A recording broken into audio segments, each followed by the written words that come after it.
Chapter 1680. Yun Qian narrowed her eyes and looked at Di Lin with her pretty ones as she spoke solemnly. Her goal wasn't to take over Blood Doll from the very beginning. Instead, she wanted the Blood Doll, including everyone in the Blood Doll organization, to become her people.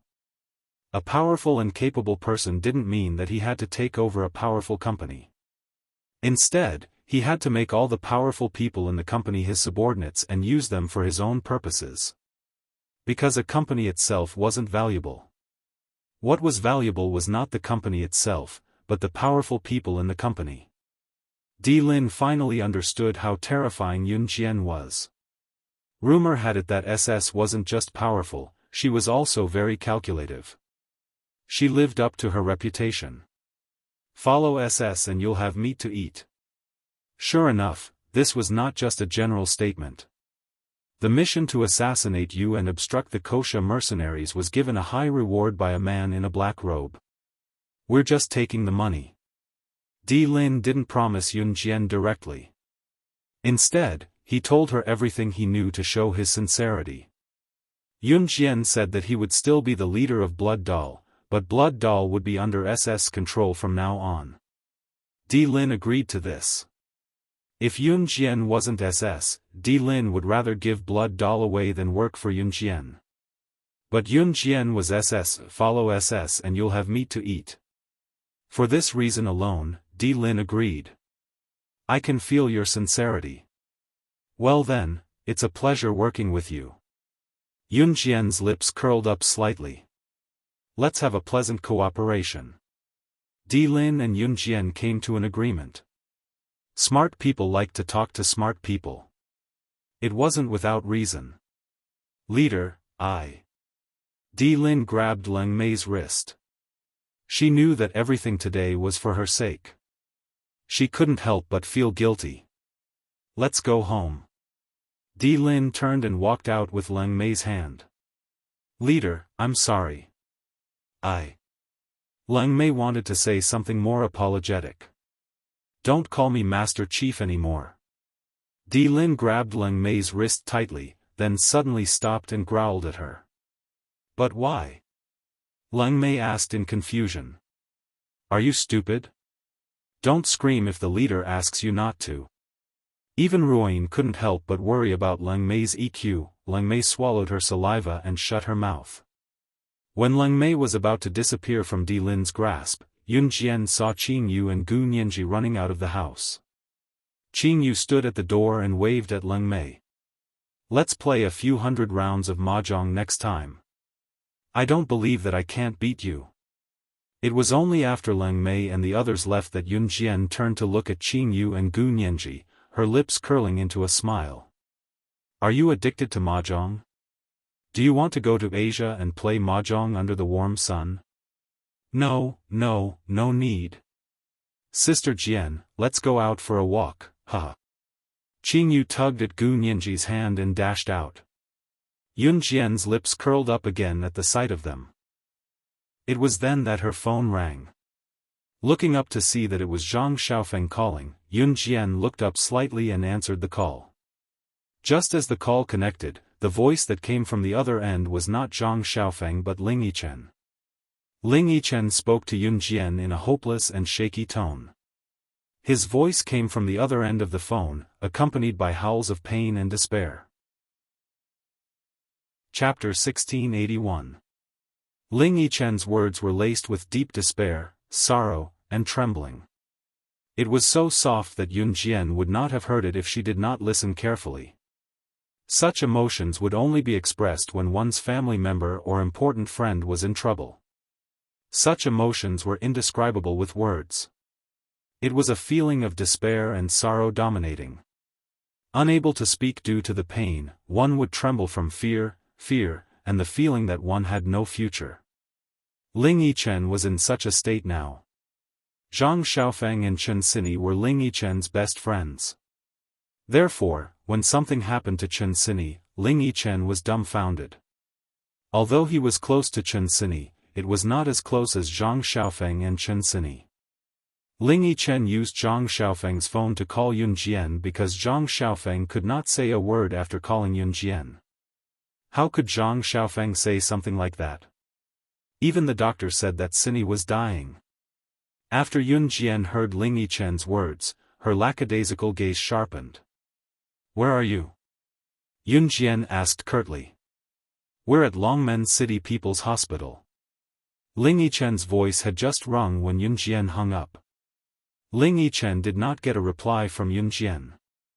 Instead, what he got was the beeping sound of the phone being hung up. In less than 10 minutes, Yun Jian had arrived at Longmen City People's Hospital from Qing Yu's house. It was not close to Longmen City People's Hospital from Qing Yu's house. Yun Jian had intercepted a motorcycle midway to the hospital. Before she stopped the motorcycle, Yun Jian had told the owner to pick up his bike at the hospital. Hence, the owner had chased her all the way to the hospital before he could retrieve his bike safely. Of course, this was a story for later. Yun Jian drove the motorcycle to the hospital and dashed inside. Outside the emergency room, Zhang Xiaofan was sitting on the floor paralyzed while Ling Yichen was not in a better state. There were a few adults sitting around with their heads lowered. They were no doubt Chen Sini's parents and relatives. When Yun Jian arrived, the emergency room door was already open. A doctor in white was reporting to the paralyzed Zhang Xiaofan, Ling Yichen, and Chen Sini's parents and family members. The patient's time of death is October 17, 1999, 9:40 a.m. The doctor was still reporting the numbers, but the family members standing outside the emergency room have a mental breakdown.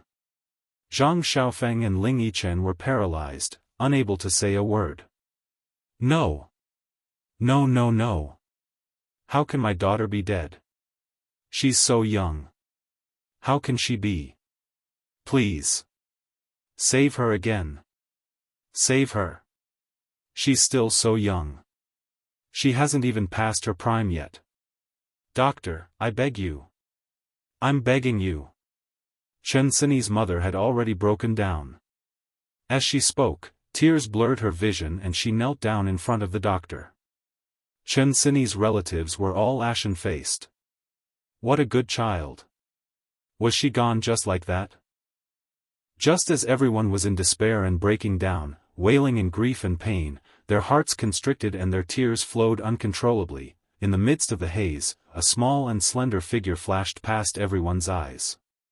Before everyone could react, Yun Jian's petite figure was already standing in front of the doctor who reported the news of Chen Sini's death with a straight face. She reached out and grabbed the doctor's collar. She won't die. Get out of my way. The doctor refused to let her pass and even said to Yun Jian, I know you're upset, but the dead can't come back to life. Chapter 1682.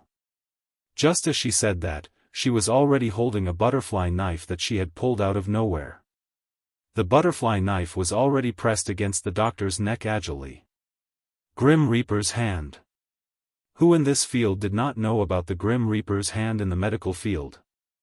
It was the living dead, the existence of flesh and bones.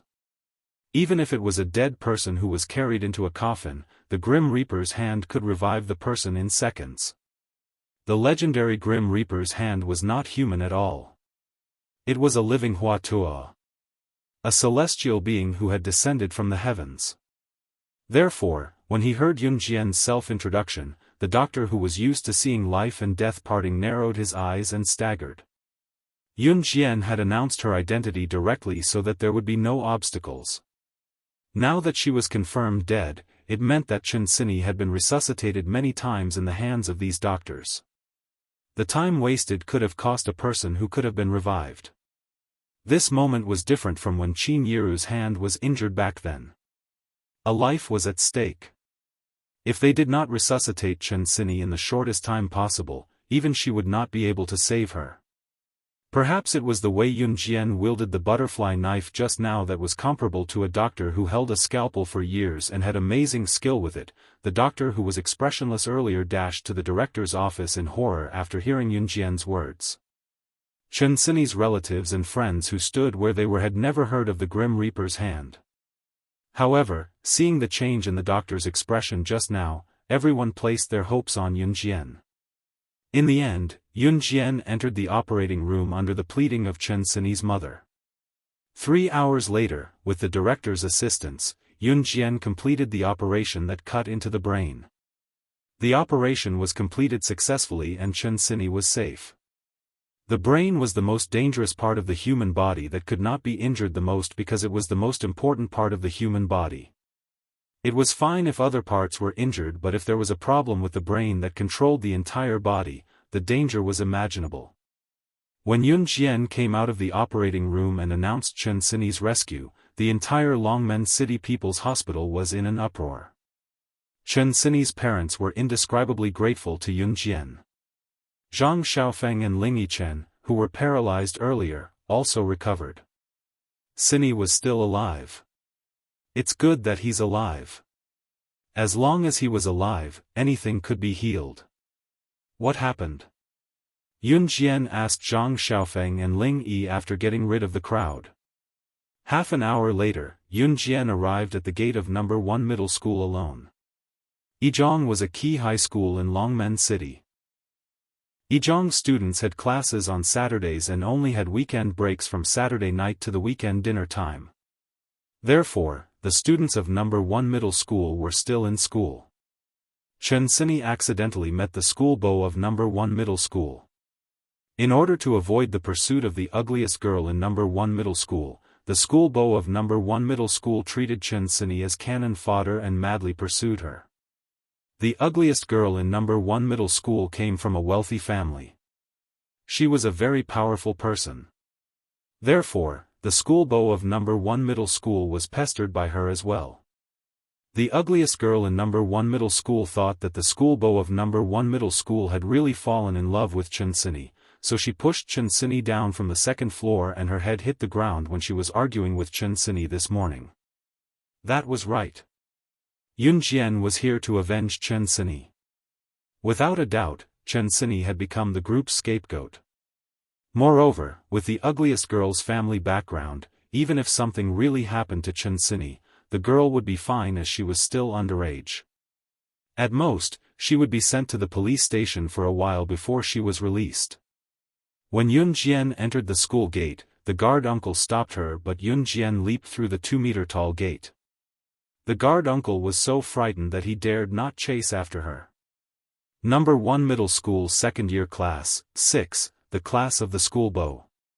He, Cheng Jun, that Chen Sini from first-year class, 2, is in deep trouble because of you. She might not even be alive now.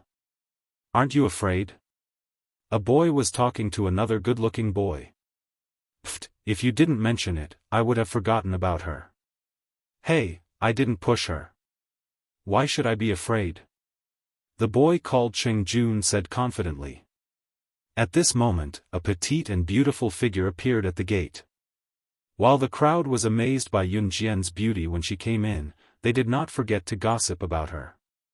However, Yun Jian glanced over and asked coldly, "Who is the school beau of No. 1 middle school?" "Him, it's him." "Beauty, why are you looking for the school beau of No. 1 middle school?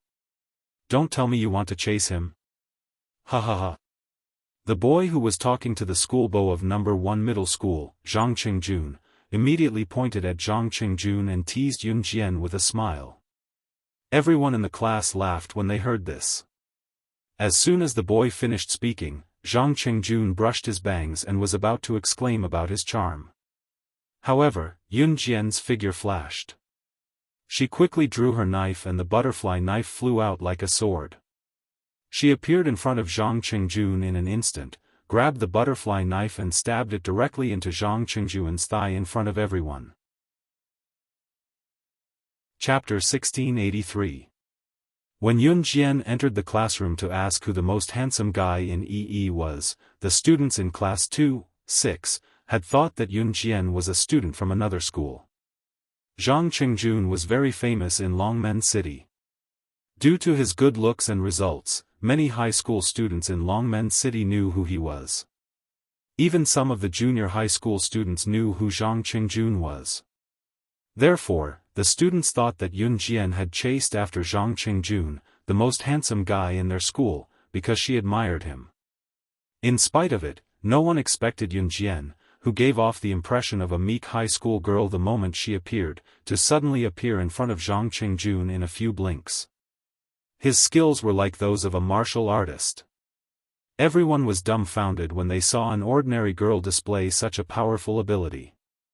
That was not the end of it. The students in the class saw Yunjian appearing in front of Zhang Qingjun in a flash. While he was feeling good about himself, she flipped her hand and stabbed a knife into Zhang Qingjun's thigh before anyone could react. She then uttered the words that made the pupils of all the students in Zhang Qingjun's class shrink. Ah! Ah! Ah! However, at this moment, Zhang Qingjun's piercing scream had already sounded. The pain of being stabbed in the thigh by Yunjian was far more real and terrifying than one could imagine. The students who witnessed the scene dashed out of the classroom in fright to call for the teacher. Only a few braver ones or Zhang Qingjun's friends remained in the classroom. You're Chen Sini's friend? Why didn't she tell us that she has such a powerful friend like you? Otherwise, they would never have provoked Chen Sini. The few boys in the class who played with Zhang Qingjun and even instigated Zhang Qingjun to cause trouble for Chen Sini were so scared that their faces turned pale. When they heard Yunjian asking about Zhang Qingjun earlier, they were still standing by the side, mocking and exaggerating while whistling and watching the show. At this moment, all of them were scared half to death. Yunjian was obviously not an ordinary person. Wasn't Chen Sini just the daughter of a wealthy businessman? How did she get to know such a terrifying friend? Why would a normal girl rush up and stab a knife into someone's thigh? It was such a terrifying scene. Normal girls would be scared just by imagining it, but what about her? After stabbing the knife into Zhang Qingjun's thigh, she actually said those words without changing her expression. Teacher Guo. Right here. A girl rushed into our class and stabbed Zhang Qingjun's leg with a knife. Outside the classroom, the voice of the student who had run out to call for the teacher could be heard. Soon, a male teacher with a large pile of fat on his abdomen and a shiny scalp walked into the classroom under the protection of the crowd. As soon as this male teacher called Teacher Guo entered the classroom, all the students present quieted down. Seeing Zhang Qingjun rolling on the ground, Mr. Guo's face darkened. He shouted to the surrounding students, "Go and call an ambulance." After shouting, Mr. Guo looked at Yunjian and said fiercely, "Which school are you from? How did you get in? You're so young and you don't learn good things. How dare you hurt someone in our school? Don't think that you can't go to the police station because you're not 18 yet. If you dare to hurt someone in public, you'll definitely go to the juvenile detention center for 10 to 8 years." Zhang Qingjun's family background was not ordinary. Now that something had happened to Zhang Qingjun at school, Zhang Qingjun's family would naturally not let Yunjian off. Seeing Mr. Guo's appearance, Zhang Qingjun's friends who were afraid of Yunjian just now calmed down a little. Mr. Guo was a physical education teacher in No. 1 high school. At the same time, he had undergone strict training. His strength was naturally different from ordinary people. With Mr. Guo around, everyone believed that Yunjian would not dare to do anything. However, after hearing Mr. Guo's words, Yunjian gave a cold smile. She raised her foot and stepped on the butterfly knife that had pierced into Zhang Qingjun's thigh, sending the knife further in. This time, Zhang Qingjun curled up in pain and finally fainted. The surrounding people looked at Yunjian in disbelief, who still dared to make a move. However, when they heard Yunjian's words, they said coldly and arrogantly, "Tell your principal of No. 1 high school to come and see me immediately. Otherwise, I'll kill him right now." Chapter 1684. She wasn't joking. At this moment, everyone was shocked by Yunjian's actions. If the first stab wasn't enough to make Zhang Qingjun faint, then when Yunjian stepped on his wound a few more times, it was simply fatal. Ordinary girls would be scared when they saw such a scene, but this girl? Not only was she not afraid, but she also did something even more shocking. "Go and call the principal." Mr. Guo, who was very calm just now, also panicked. He was so scared that his face changed and he quickly shouted at the students behind him. If a person's aura could support the sky, then Yunjian's aura was enough to make Mr. Guo's legs go weak. Before becoming a physical education teacher, Mr. Guo had undergone professional strength training. Although Mr. Guo was fat, when he fought, his speed was faster and more agile than most people. However, in front of Yunjian's aura, Mr. Guo didn't even dare to say a word. After about 3 minutes, the principal of No. 1 high school was called here in a hurry. Seeing Zhang Qingjun unconscious on the ground with his thigh bleeding, the principal's face instantly turned extremely pale. Zhang Qingjun's family background was not ordinary. His parents' company was famous in the entire Zhe province. Most importantly, Zhang Qingjun's father was the director of No. 1 high school. If Zhang Qingjun's father found out that something had happened to Zhang Qingjun in school, then he wouldn't be able to be the principal anymore. Therefore, when Principal Shi of No. 1 high school saw this scene, he was scared silly. You. Stop. Seeing Yun Jian deal with Zhang Qingjun, Principal Shi was so scared that he rushed over to stop her. You can come over, but my knife doesn't have eyes. When Yun Jian saw this, she flipped her hand and held another butterfly knife in her palm. Then, she swung the butterfly knife and placed it on the neck of the unconscious Zhang Qingjun as fast as she could. A knife again. How many knives is she hiding on her body? Why can't I tell that she's hiding a weapon just by looking at her appearance? Is she an agent in the movies? She can actually hide a weapon on her body. When the surrounding students saw Yun Jian take out another butterfly knife, they immediately widened their eyes in horror. Even if an ordinary person were to hide money on their body, they wouldn't be able to do it without making a sound. They also couldn't guarantee that the money wouldn't be lost if it was hidden in their clothes. However, she had hidden 2 butterfly knives. These 2 butterfly knives were not small. She hid them on her body without any flaws. Was this something an ordinary girl could do? No. Stop. I will do my best to satisfy you. As long as you put down the knife.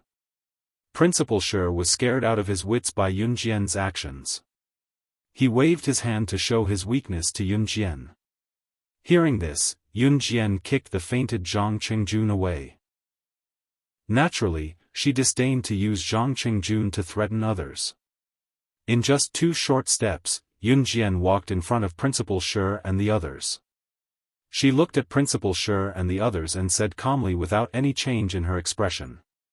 Chen Sini, who was pushed down from the 2nd floor this morning, is my friend. She was almost declared dead and was barely saved. However, because this incident left her with severe repercussions, I request that your school handle this matter impartially. The culprit who pushed Chen Sini down from the 2nd floor was the ugliest girl in No. 1 middle school. Her name was Chen Yaqing. After Chen Sini's accident, Chen Yaqing was brought back home by her family. Because Chen Yaqing came from a wealthy family, her father was the richest man in the entire southern region.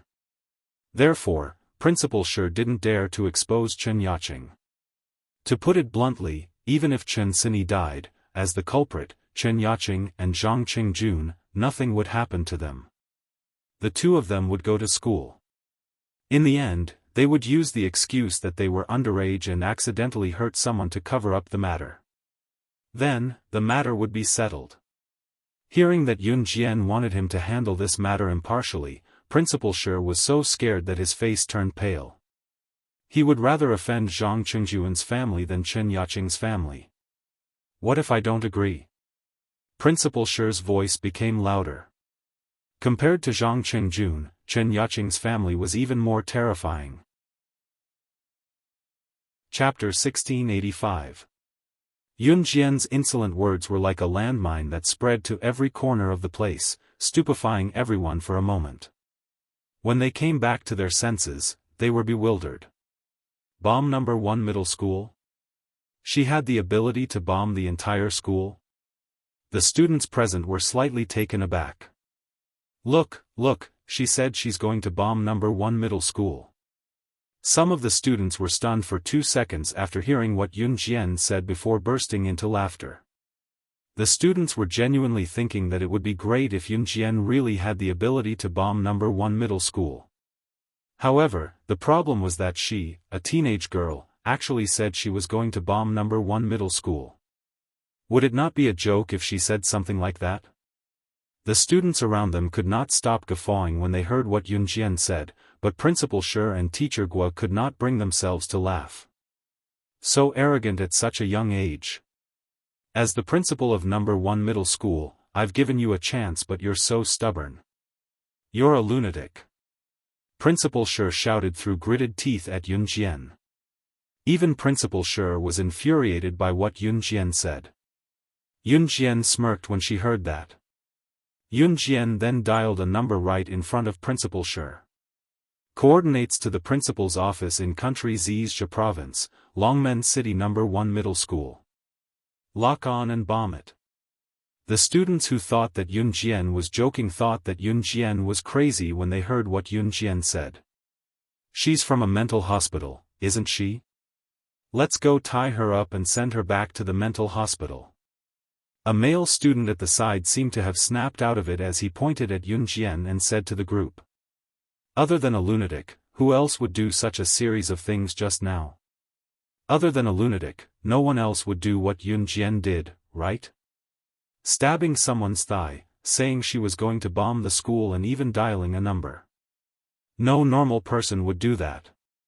Actually, the male student only said this because he wanted to take a few bites of Yun Jian's tofu when he rushed over to tie her up. Even if Yun Jian was really crazy, how could there be such a beautiful crazy person in the world? The surrounding boys were all thinking that if Yun Jian was really crazy, when Yun Jian returned to the mental hospital, they must go to the mental hospital one by one to find her. Do some disgusting things. Boys in their youth wouldn't think too much about the future, but some boys would even do things that they shouldn't do in order to show off their prowess. As a result, many girls in the real world were deceived by boys of this age with flowery words, and in the end, they ended up in a miserable state. After listening to the male student's words, these boys started to fantasize.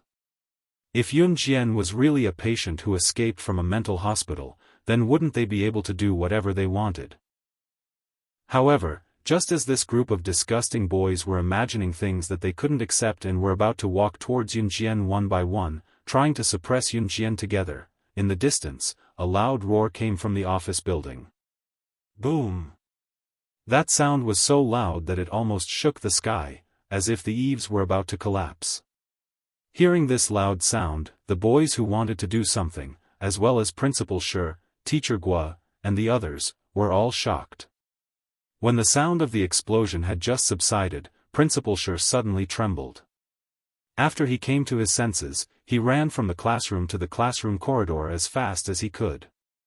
From the classroom corridor, one could see the office building in the distance. At this time, everyone could clearly see that in the office building in the distance, only the principal's office had been directly blown up. The other rooms in the office building were intact. Seeing this scene, the principal screamed, "My office! My office!" At this point, the principal and all the students present looked at Yun Jian fiercely. What she just said, was true. Who the hell was she? She could actually order people to directly target and blow up an office. At this moment, everyone's faces looked as if they had eaten dog shit. They couldn't bear to look at it directly. Chapter 1686. Everyone at the scene was shocked. Especially Principal Shi. You.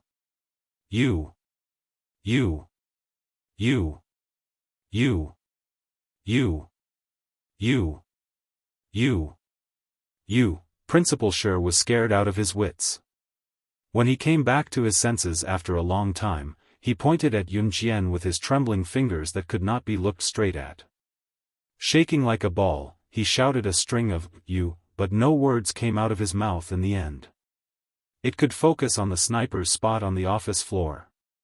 Qingyu clapped her hands and retracted the mini cannon she had aimed at the principal's office. It's powerful. These two potions can cause a huge explosion when mixed together. It feels like a cannon attack on a building, but actually, if the police investigate, they'll only find out that it's an explosion caused by two chemical potions. The school has chemical potions too, so the final conclusion of the investigation will be that 2 bottles of chemical potions were accidentally placed in the principal's office and caused a natural disaster. They'll never guess that it's Sister Jian. Perfect. Wrap up. Qingyu put her mini cannon back into her concoction box and clapped her hands, turning to chuckle at Gu Nianji. The chuckle sent chills down Gu Nianji's spine. So, it could be done like this? Using chemical potions to create an illusion that the office was destroyed by a cannon. If the principal's office was really destroyed with a cannon, the police would definitely investigate. Yun Jian still had to survive in Longmen City after all. It was undeniable that Qingyu's research on poisons had reached a new level. She had turned them into chemical potions. Gu Nianji suddenly grabbed Qingyu and blinked her mischievous eyes, telling her, "Qingyu, take me in as your disciple." Gu Nianji's eyelashes fluttered with each "I'm hungry. I want to eat 10 caddies of hairy crabs and lobsters." Qingyu suddenly placed her hand on her stomach and glanced at Gu Nianji with a gaze that said, "Hurry up and treat me. It's no big deal. Let's go. Let's wrap up and have a feast." Gu Nianji hugged Qingyu's shoulders and both of them left the place. Inside and outside the classroom corridor, Principal Shi was petrified from the shock while the students around him were dumbfounded. At this moment, no one was acting normal. It was only when they recovered from the shock that they shifted their attention back to Yun Jian. Yun Jian, who was still standing at the same spot, shot a cold glance at Principal Shi. Then, Yun Jian looked around and said to all the students present, "If you're smart, when the higher-ups come to investigate my friend's case, tell them the truth and don't be biased. Otherwise, don't blame me for blowing up everyone's homes." "Oh. That's right, I'll blow up your people as well." There was no one in the principal's office, so only the principal's office was destroyed. Yun Jian's purpose was to intimidate everyone present. The stab he gave Zhang Qingjun just now was not fatal, but Zhang Qingjun could forget about walking with that leg for the rest of his life. As for what Yun Jian had said just now, if Yun Jian had not mentioned it, then everyone present, including Principal Shi and Teacher Guo, would not have said anything. When the police came to investigate Chen Sini's case, be it Principal Shi, Teacher Guo, or everyone present, they would definitely point out that it was Chen Sini who had accidentally fallen from the 2nd floor. As for Chen Sini being pushed down from the 2nd floor by Chen Yaqing, as long as one was not stupid, they would know who to side with. In addition, if Yun Jian had not intervened, Chen Sini would have been declared dead. Therefore, the final outcome would be that even if Chen Sini died, the culprit would not receive retribution. Because Chen Sini was in school, if everyone who witnessed it said that Chen Sini had fallen from the 2nd floor, then even if Chen Sini's parents went to court with Chen Yaqing, they would not win. However, with Yun Jian's threat, it would be impossible for Chen Yaqing to remain unscathed after this incident. Chapter 1687. Zhang Qingjun was sent to the hospital by the ambulance that came later. No one dared to stop Yun Jian from leaving Yi Hai. Everyone was eager for Yun Jian to leave when she was faced with such a terrifying person. Principal Shi dared not stop Yun Jian all the more. Of course, he would not let the matter go just like that. She had blown up his office. The police would definitely investigate. He would say more when the time came, including Zhang Qingjun's injury, and have the police deal with Yun Jian as well. Principal Shi had no idea that his office looked like it was destroyed by a cannon on the surface, but it was actually a huge explosion caused by 2 bottles of chemical potions mixed together. After leaving Yi Hai, Yun Jian hailed a cab to a villa in Longmen City. The cab even made a trip to New Cruise and Falcon Hall's headquarters along the way.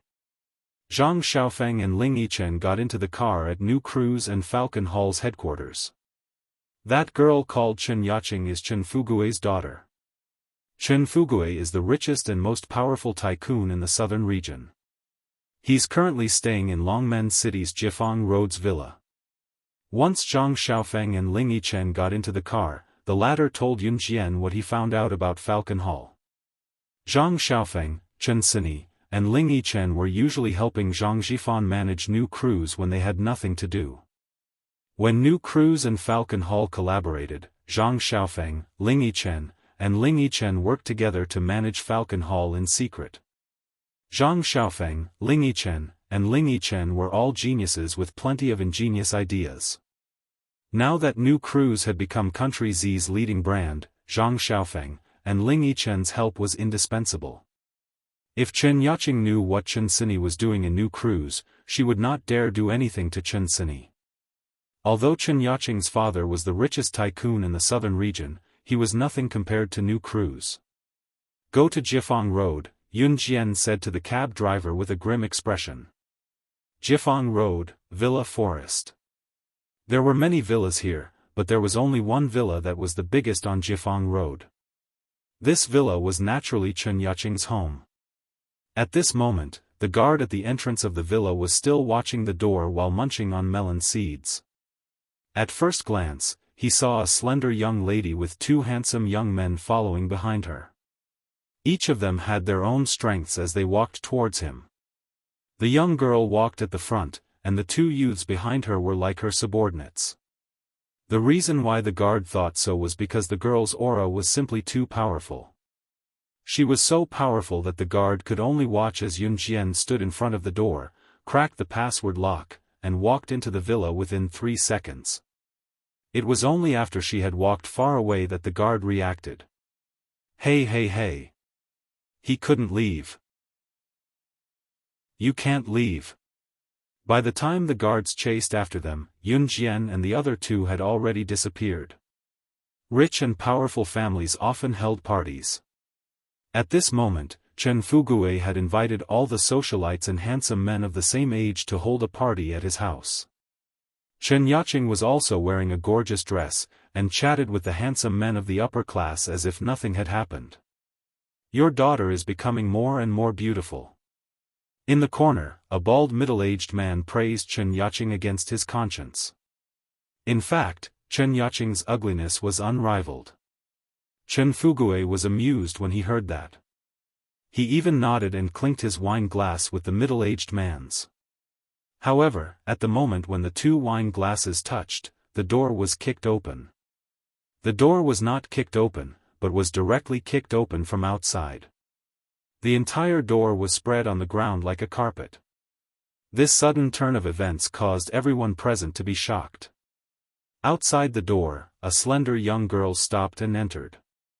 Behind the young girl were two handsome men. Seeing that this young lady was the one who kicked open the door, Chen Fugui was stunned. He didn't seem to have invited her, right? How dare she kick open the door of his house? Who are you, and what are you doing here?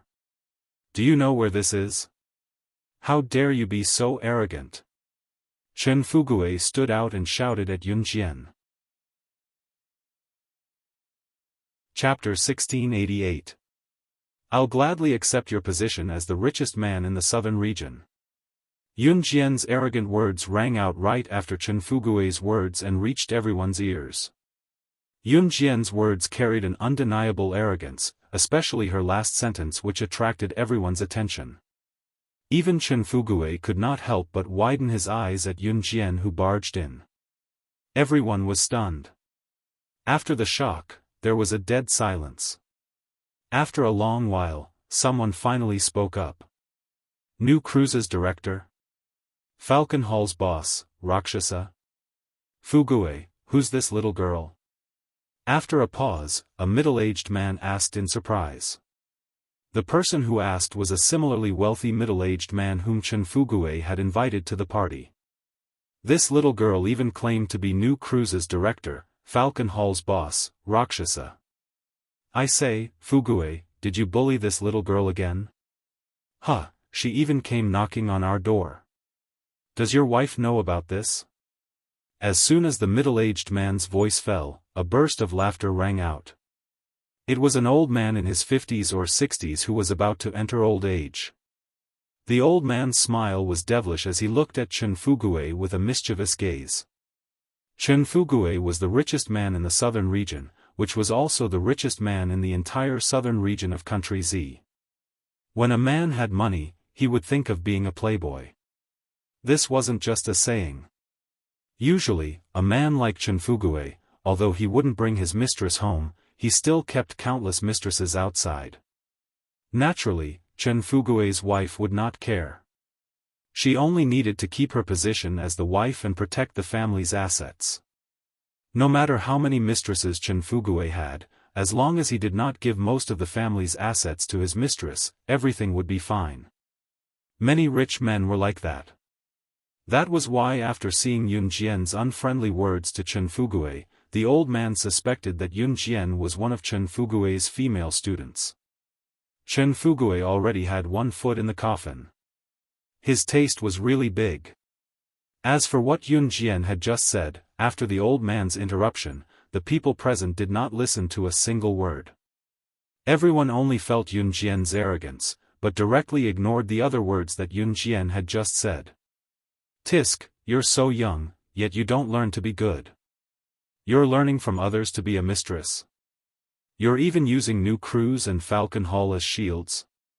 She's so beautiful. Look, that figure is slender, but that chest, could it be that it's because of a man's love? The old men around them mocked and ridiculed Yun Jian, mixed with uncontrollable lust. It had to be said that Yun Jian was really beautiful, and the group of old men around her was really rich. Rich old men would naturally think more. However, Chen Fugue was the only one who knew that he had never seen Yun Jian before this. There was a glint in Yun Jian's eyes when she heard the commotion. Dad, I don't know her. Get someone to chase her away. Chen Yaqing was wearing a gorgeous princess gown. She was ugly, so no matter how she dressed up, it would be futile. The moment Chen Yaqing finished speaking, the people around them who were lying through their teeth gradually stopped talking. It's fine if you don't know me. It's enough that you know Chen Sini. Yun Jian followed up right after Chen Yaqing finished speaking. Yun Jian narrowed her eyes and continued sneering. Because I'll send you to hell on her behalf. After listening to his daughter and Yun Jian's conversation, Chen Fugue knew very well that Yun Jian must have come because of Chen Sini's incident in the morning. Chen Fugue did not care about what happened in the morning because even if Chen Sini was dead, it was just a nameless nobody who could be dealt with money. But now that Chen Sini's friends and family had come to his house, it was a threat to his and his daughter's safety. Therefore, Chen Fugue's expression darkened immediately. Bodyguards. Where are the bodyguards? Get this lunatic out of here. Chen Fugue immediately took out a walkie-talkie and said a few words into it. After he finished speaking, more than 10 bodyguards rushed in from the main door. They were all burly and strong, all of them extraordinary. You want to fight with me? Do you think you're worthy? Yun Jian curled her lips coldly. After she finished speaking, she flipped her hand and an exquisite butterfly knife appeared in front of everyone's eyes. Knife! She actually carries a knife with her. The moment they saw Yun Jian unsheath the knife, everyone present exclaimed in shock and immediately found a secluded corner to hide. Everyone present was a powerless tycoon. However, just as everyone was stunned, Chen Fuhao swallowed a mouthful of saliva. More than 10 bodyguards surrounded Yun Jian. One of the bodyguards suddenly looked at Yun Jian and shouted in front of everyone. He was so scared that he retreated to a corner and did not dare to fight with Yun Jian. Chapter 1689. This bodyguard was obviously one of the bodyguards who witnessed everything when Yun Jian went to Cheetah Bodyguard Company for training and defeated Lin Kuei, the chief bodyguard of Cheetah Bodyguard Company. This bodyguard was a member of Cheetah Bodyguard Company. At this moment, when he saw Yun Jian and recalled Yun Jian's skills, he was almost scared to death. This bodyguard was hired by Chen Fugui to protect his personal safety and happened to be a bodyguard of Cheetah Bodyguard Company. But after seeing Yun Jian, this bodyguard actually retreated to a corner? And what did this bodyguard say just now? Lin Kuei is the most powerful chief bodyguard of Cheetah Bodyguard Company. For a big shot like Lin Kuei, he was a famous big shot even in the international arena. You're saying she defeated Lin Kuei? This kind of thing, how is it possible? The old man who caused everyone present to have a different view of Yun Jian's face gradually sank. His face was changing at the speed of light. The old man's eyes widened in fear as he looked at Yun Jian in disbelief. Who was Lin Kuei?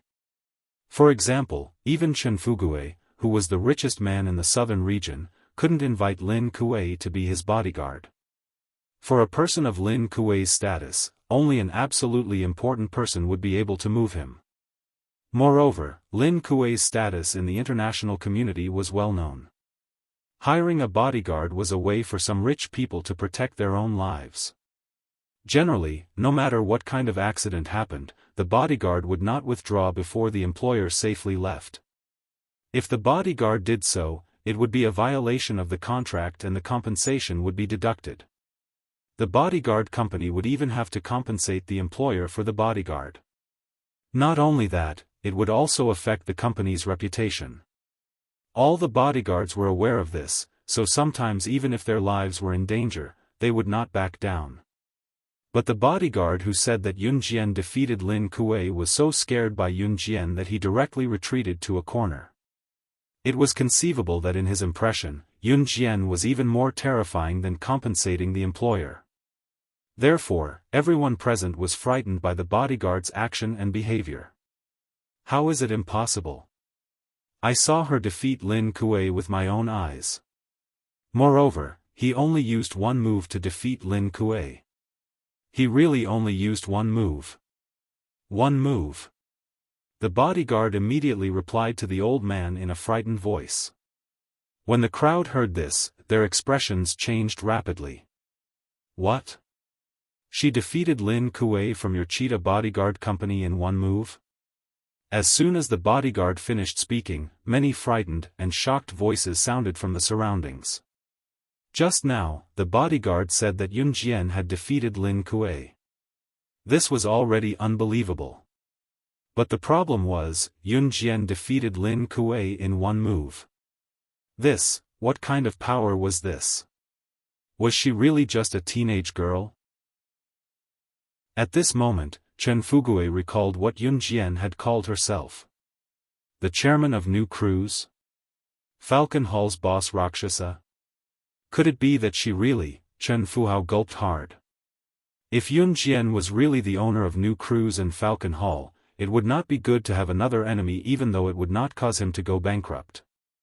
Moreover, he had heard that New Cruise's chairman and Falcon Hall's Rakshasa were both young women. Therefore, Chen Fugui wanted to make peace with Yun Jian. He spoke to Yun Jian. Your friend isn't dead, right? How about this, let's both take a step back. How much does your friend want? I'll write her a check. Is that okay? Chen Fugui was not sure of Yun Jian's identity, so he had already taken a step back when he spoke to Yun Jian. He had to take a step back because of Yun Jian's shocking power. Chen Fugui was known for being unreasonable. His willingness to take a step back was already unbelievable to the crowd. Just as Chen Fugui spoke, however, Yun Jian's cold voice rang again. She spoke without backing down. She did not back down and said, "We don't need money." At this point, she paused. Then what do you need? Chen Fugui's expression darkened. I want her dead. As soon as the words were spoken, Yun Jian moved at a speed that was invisible to the naked eye. She went around Chen Fugui and appeared before Chen Yaqing in a flash, kicking her to the ground. Chapter 1690. Yun Jian did not hold back when she stabbed Chen Yaqing's abdomen, crushing her organs on the spot. Chen Sini had almost died. Why did she say that? The surgery was very dangerous because it involved the brain. Moreover, she did not take over immediately. In the end, it was Yun Jian who saved her by force. For that, she even used the spiritual energy of Yulong mainland. If she used the spiritual energy of Yulong mainland on Earth, her cultivation base would not improve for 100 years. Her physique was different from other cultivators. Others could not improve their cultivation base for 100 years, but if she used her spiritual energy on Earth, there would be no improvement for 10 years. To save Chen Sini, to be the first friend she met in Longmen City, Yun Jian was willing to not develop her spiritual energy for 10 years. There was a limit to a person's patience. Some things could be forgiven but others must pay a painful price. Even if Chen Sini did not die, her brain had been ruptured and she could no longer run or do any strenuous exercise in the future. The after effects would last forever. After knowing that Chen Sini might die, Chen Yaqing dressed herself up prettily and attended the party as if nothing had happened. Yun Jian was indeed different from her past life after her rebirth. It did not mean that she would tolerate everything. Chen Yaqing must die today. Ah! Ah! After the knife stabbed into Chen Yaqing's abdomen, Chen Yaqing cried out in pain. Yun Jian narrowed her eyes. After she stabbed the butterfly knife into Chen Yaqing's abdomen, she moved the knife from her abdomen to her heart, sending Chen Yaqing to hell by disembowelment. Blood gushed out like a hot spring and dyed the floor of Chen Fugui's living room red. Chen Yaqing died on the spot. Qing Er. Qing Er. You killed Qing Er. You. I'm going to kill you. Ah. I'm going to kill you. Chen Fugui only recovered from his shock after a long while. His pupils constricted and he broke down completely the moment he saw Chen Yaqing's death. Go to hell. Ah! I want you to pay with your life. I want you to pay with your life. Chen Fugui had completely broken down. He flew towards Yun Jian, roaring as he rushed towards Yun Jian. Color drained from everyone's faces from Yun Jian's behavior. She actually killed Chen Yaqing. How dare you? You actually. Before Chen Fugui could reach Yun Jian kicked Chen Fugui away. She followed closely behind and kicked Chen Fugui in the stomach. Why wouldn't I dare? Not only you, but everyone here today will be destroyed because of you. At this moment, Yun Jian's gaze was terrifyingly cold. Even Zhang Xiaofan and Ling Yichen were a little shocked. The moment Chen Fugui was kicked to the ground by Yun Jian, he was so scared that he couldn't stop trembling. The moment Yun Jian killed Chen Yaqing, the people around them screamed and ran for the door. However, before she could reach the entrance, she saw Qing Yu and Gu Nianji leading a dozen women in black with a skull mark on their wrists walking in from outside. At the same time, the people Qing Yu and Gu Nianji brought stopped the people in the room from running out. Sister Jian. Qing Yu and Gu Nianji greeted Yun Jian with a nod when they saw her. Who? Who are they? The people present paled when they saw the people Qing Yu and Gu Nianji brought in. They have skulls on their wrists. Isn't that the mark of the ancient killer mercenary group? What? The people present were paralyzed on the spot. Why are the Kosha mercenaries here? Someone shouted in horror. Momo. Could it be? Someone suddenly looked at Yun Jian. Could she be one of the Kosha mercenaries? Yun Jian, who had her foot on Chen Fugui's stomach, had her back facing Qing Yu, Gu Nianji, and the dozen Kosha mercenaries behind them as she spoke coldly that would decide everyone's fate. The chilliness of her words sent chills down everyone's spine. Chapter 1691. That one sentence had decided everyone's fate. They could only blame themselves for befriending Chen Fugui. For a moment, the sounds of slaughter were heard. Standing among the corpses, Yun Jian's expression was calm, making it impossible to tell if she was happy or sad. Zhang Xiaofan and Ling Yichen felt like they were looking at the god of slaughter. Yun Jian, who stood among the corpses and pools of blood, was a perfect match for the scene. It was as if she was meant to live in such an environment. At that moment, Yun Jian felt like she had returned to her past life, the world where blood was spilled. It was an era filled with bloodshed. The next day, something major happened in Longmen City.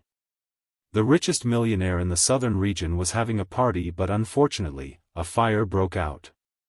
The doors were shut tight and everyone was burned to death by the raging fire. There were no exceptions to the disaster. Many of the millionaires who were invited to the party died on the spot as well. When the fire was discovered and extinguished, everyone was burned to death. Some were not even left with their bones. When the news was released, not only Longmen City, but the entire Zhe province and even the entire country Z was shocked. It sounded like a massacre, but there was no evidence at the scene. In the end, the police concluded that it was an accident and closed the case without further investigation. Chen Sini was unconscious for 3 days. When she woke up, she could not move her head as it was supported by a skeleton. Pain. It was excruciating pain. Chen Sini was in agony the entire night after she woke up. There were a few times when she wanted to commit suicide, but after hearing from Zhang Xiaofan and Ling Yichen that it was Yun Jian who saved her life, she fainted a few times from the pain but managed to hang on. Every time she could not take it anymore, Zhang Xiaofan would go to Chen Sini and tell her that Chen Yaqing was dead and that God had punished her by making her die. They did not mention a word about what happened that day. And the culprit of this incident, Zhang Qingjun, was paralyzed because he was not sent to the hospital in time. He could only sit in a wheelchair for the rest of his life. Zhang Xiaofan accompanied Chen Sini day and night. He was afraid that Chen Sini would commit suicide because of the pain, so he often told Chen Sini some interesting things. When Chen Sini was in too much pain to bear, he would let Chen Sini bite his hand. As soon as Yun Jian came out of Chen Sini's ward in the hospital, she heard the shouts from a distance. "Doctor! Doctor! My son can't be paralyzed. He could not spend the rest of his life in a wheelchair. Please think of something. As long as we can save him, we can spend as much money as you want." When Yun Jian went downstairs and arrived at the main entrance of the People's Hospital, she saw a middle-aged couple pestering a hospital staff, begging. Sitting in the wheelchair next to him was Zhang Qingjun. Next to Zhang Qingjun stood the timid headmaster Shi of No. 1 middle school. When Yun Jian walked over, she happened to hear the doctor say to the middle-aged couple, "We really have no other way, but there is someone who can cure his leg." "Who?" The couple's eyes lit up with excitement. The woman known as the Hand of Death in the medical field. The patient in Ward 506 was originally declared dead, but she was the one who saved him, the doctor said. As soon as he finished speaking, the timid headmaster Shi suddenly pointed at Yun Jian, who was about to leave, and shouted, "It's her." She stabbed Zhang Qingjun's leg. Hearing that the person who harmed their son was passing by, the couple turned around and pounced on Yun Jian crazily. "It's you? It's you! You harmed our Junjun. You're so vicious at such a young age. Why don't you die?" As soon as the couple pounced on Yun Jian dodged sideways. Her face was exposed to the doctor's eyes. "It's all her fault. It's all her fault. This has nothing to do with me." Headmaster Shi wanted to get rid of the responsibility. He pointed at Yun Jian and said to the couple. However, just as Headmaster Shi and the couple were glaring at Yun Jian with hatred, wanting nothing more than to tear Yun Jian into pieces, they saw the doctor quickly walk up to Yun Jian. He bowed to Yun Jian and said respectfully, "You. Why are you here?" After asking, the doctor turned to look at Headmaster Shi and the couple. He pointed at Yun Jian and introduced her. Chapter 1692. The Hand of Death? Her. She is the hand of death in your medical field? Are you kidding me? When the doctor pointed at Yun Jian and told Zhang Qingjuan's mother what he said just now, the parents were dumbfounded. Both of them turned to look at Yun Jian in disbelief and exclaimed in shock. Especially Zhang Qingjuan's mother, Mrs. Wen. Her son had always been her pride. She had a son, so she had a special status in her husband's family. The most important thing was that her son was not only handsome, but also the most handsome boy in the school. He really got his strong genes. Mrs. Wen had always been proud of that. But she never thought that her son would be stabbed by a crazy woman in the school. His legs were paralyzed and he could no longer walk. Mrs. Wen always thought that the girls in the school were not good enough for her son. In fact, Mrs. Wen didn't know the reason why Zhang Qingjun had an accident. She put all the blame on Yun Jian. So when Mrs. Wen just knew that the person who hurt her son was Yun Jian, she rushed up to vent her anger without saying anything. But Mrs. Wen never thought that the girl who hurt her son was the top doctor in the medical field, the hand of death, who could even save a patient who had been declared dead. The girl who caused his son to become like this was actually the only person in the world who could save his son. The enemy became the person who needed to be flattered. This, Mrs. Wen was stunned. She never thought that things would turn out like this. Zhang Qingjun, who was sitting in the wheelchair, was also completely stunned. Headmaster Shi of No. 1 Middle School was also petrified. As a doctor, I also have the professional ethics of a doctor. I never joke about this kind of thing.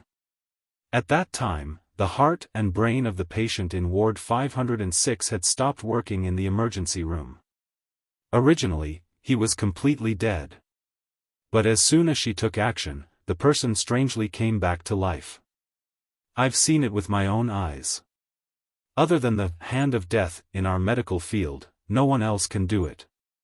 The doctor was very unhappy after hearing Mrs. Wen's words. In addition, he wanted to show off in front of Yun Jian, so he said to Mrs. Wen in a very impatient tone. Since the doctor dared to say so, how could it be fake? No matter how much they didn't believe it, they had no choice but to believe it. You really are the hand of death. It's impressive that you're so capable at such a young age, but don't blame me for not reminding you. You've provoked someone you shouldn't have. Zhang Qingjuan's father was much calmer than Yun Jian. At this moment, Zhang Qingjuan's father, Zhang Di, was looking at Yun Jian with a serious expression. After that, Zhang Di's expression calmed down a little. He stared at Yun Jian and directly stated his purpose. My son is sitting in a wheelchair because of you. As long as you find a way to cure him, I won't pursue your responsibility. Otherwise, based on this alone, I want you to spend the rest of your life in prison. Zhang Di didn't think that there was anyone behind Yun Jian. With Zhang Di's influence, destroying a girl was a piece of cake. The most important thing now was to cure his son's leg. As for whether he would really let Yun Jian go, it was hard to say. I won't cure him. Under Zhang Di's threat, Yun Jian said almost without hesitation. As for what you said, whether I'll spend the rest of my life in prison. Yun Jian had already walked up to Zhang Di and the other two. She glanced sideways at Zhang Di and the other two. Her red lips curved slightly, and she said to them in a voice that only Zhang Di and the other two could hear, Do you know about the strange fire that happened in the villa on Jiefang Road 2 days ago? If you want to disappear from this world forever like them, then you're welcome to do it to me. After a pause, Yun Jian's expression suddenly turned cold. The moment Zhang Di and the other two's faces suddenly became frightened, she said sinisterly. Chapter 1693. Yun Jian's words were cold, making Zhang Di and the other two feel as if they were in a world of ice and snow, frozen by thick ice. Zhang Qingjun, Zhang Di, and Mrs. Wen all shivered unconsciously. When they carefully recalled what Yun Jian said just now, Zhang Qingjuan's eyes widened abruptly as his pupils constricted. Glaring at Yun Jian, he nearly shouted with his mouth agape.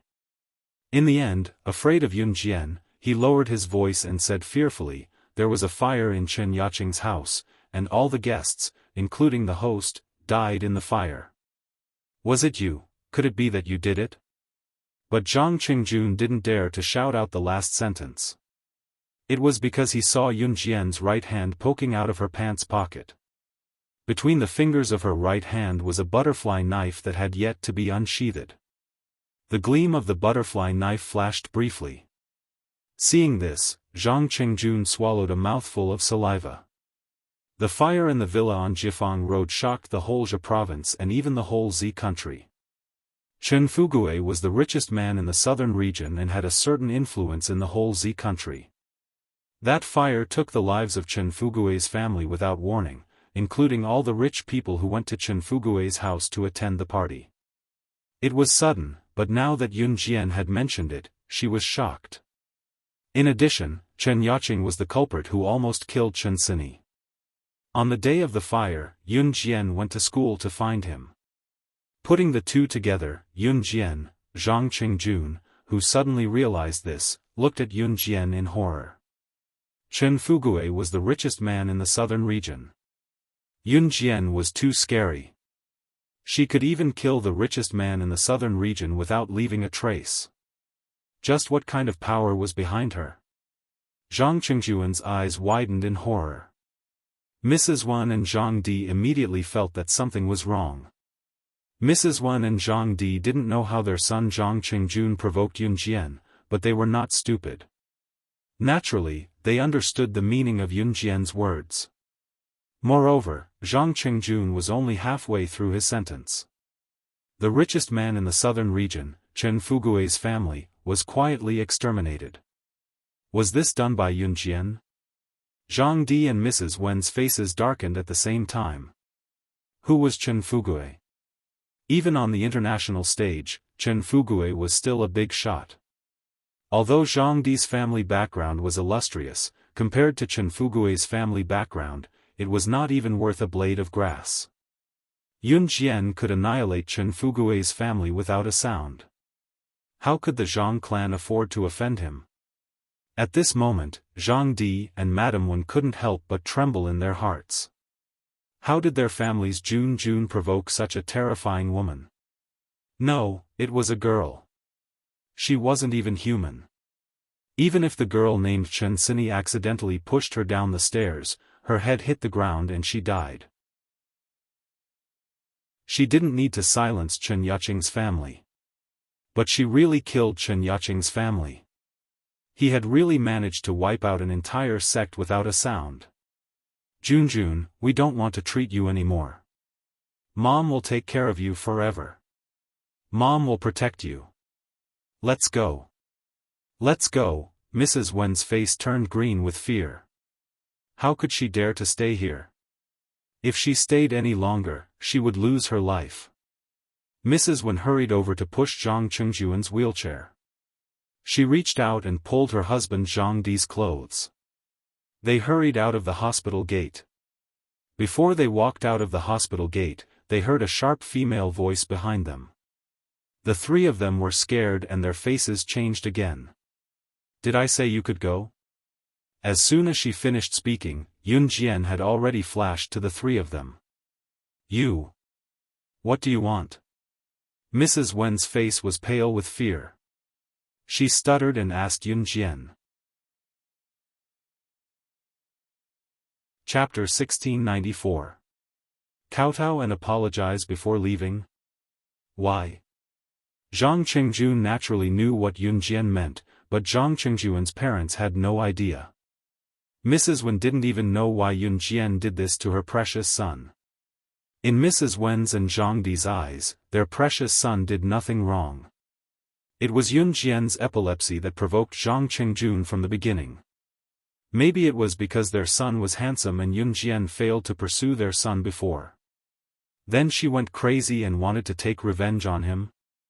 Mrs. Wen and Zhang Di didn't know the situation, so Zhang Qingjun naturally didn't tell his parents how he used Chen Sini as a scapegoat to stop Chen Yaqing, the ugly girl who pursued him. However, he didn't expect that Chen Yaqing pushed Chen Sini directly down from the second floor during the quarrel. My son is already like this. What does he have to do with your friend? My son is an upright person. Why should he kowtow and apologize to your friend? Mrs. Wen was afraid of Yun Jian, but now they were at the gate of the hospital and there were many people around. Maybe it was a big hospital, so Mrs. Wen was very bold to reply to Yun Jian. You can ask your son whether he has anything to do with me or not. Today, I must apologize. Of course, you can choose not to apologize. If you are burned alive in your sleep one day, it has nothing to do with me. Hearing this, Yun Jian knew that Mrs. Wen and Zhang Di must think that their son was innocent.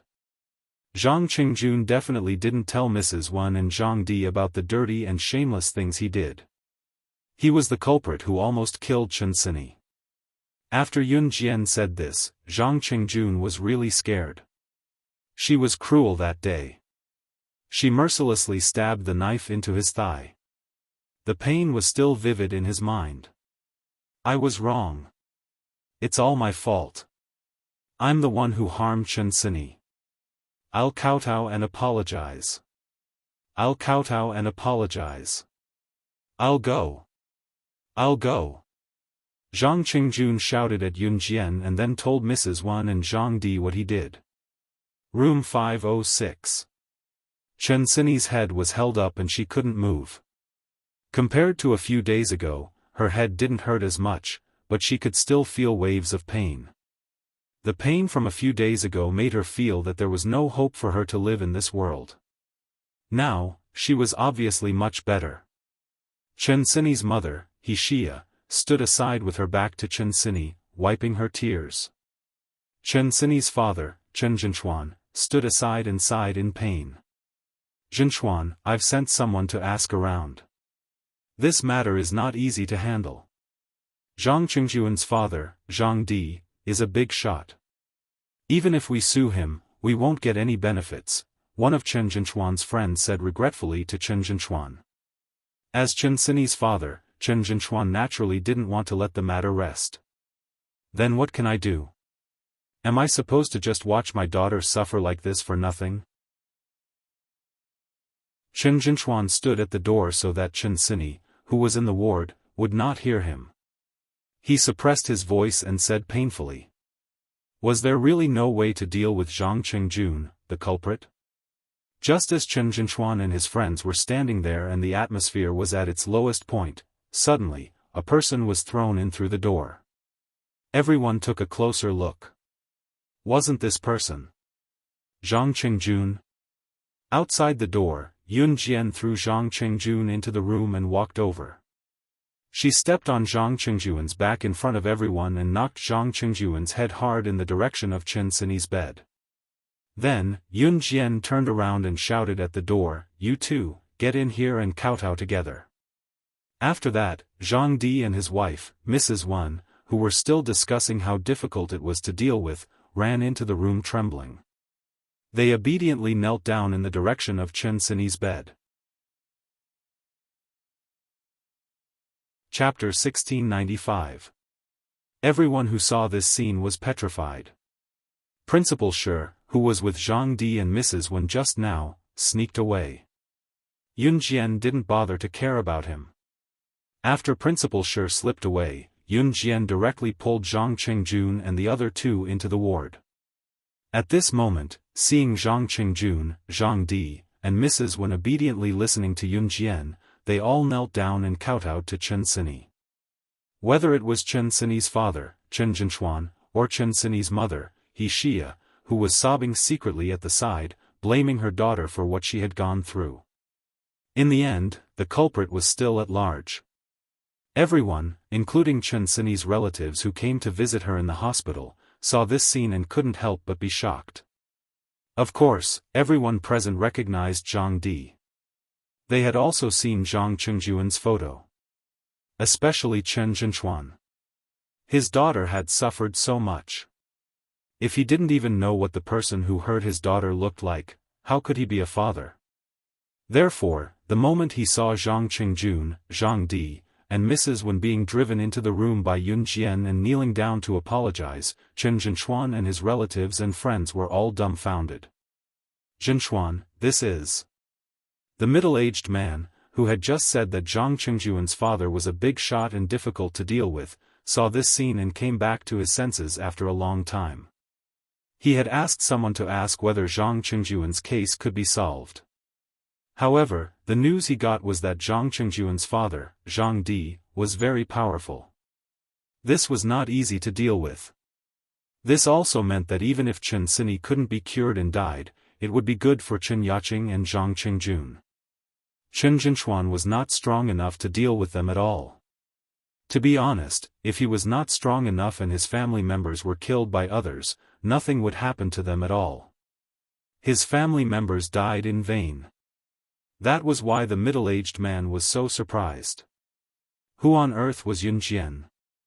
How could she make Zhang Di and Zhang Qingjun, who even he and Chen Jinshuan couldn't handle, obediently kowtow and apologize to Chen Sini?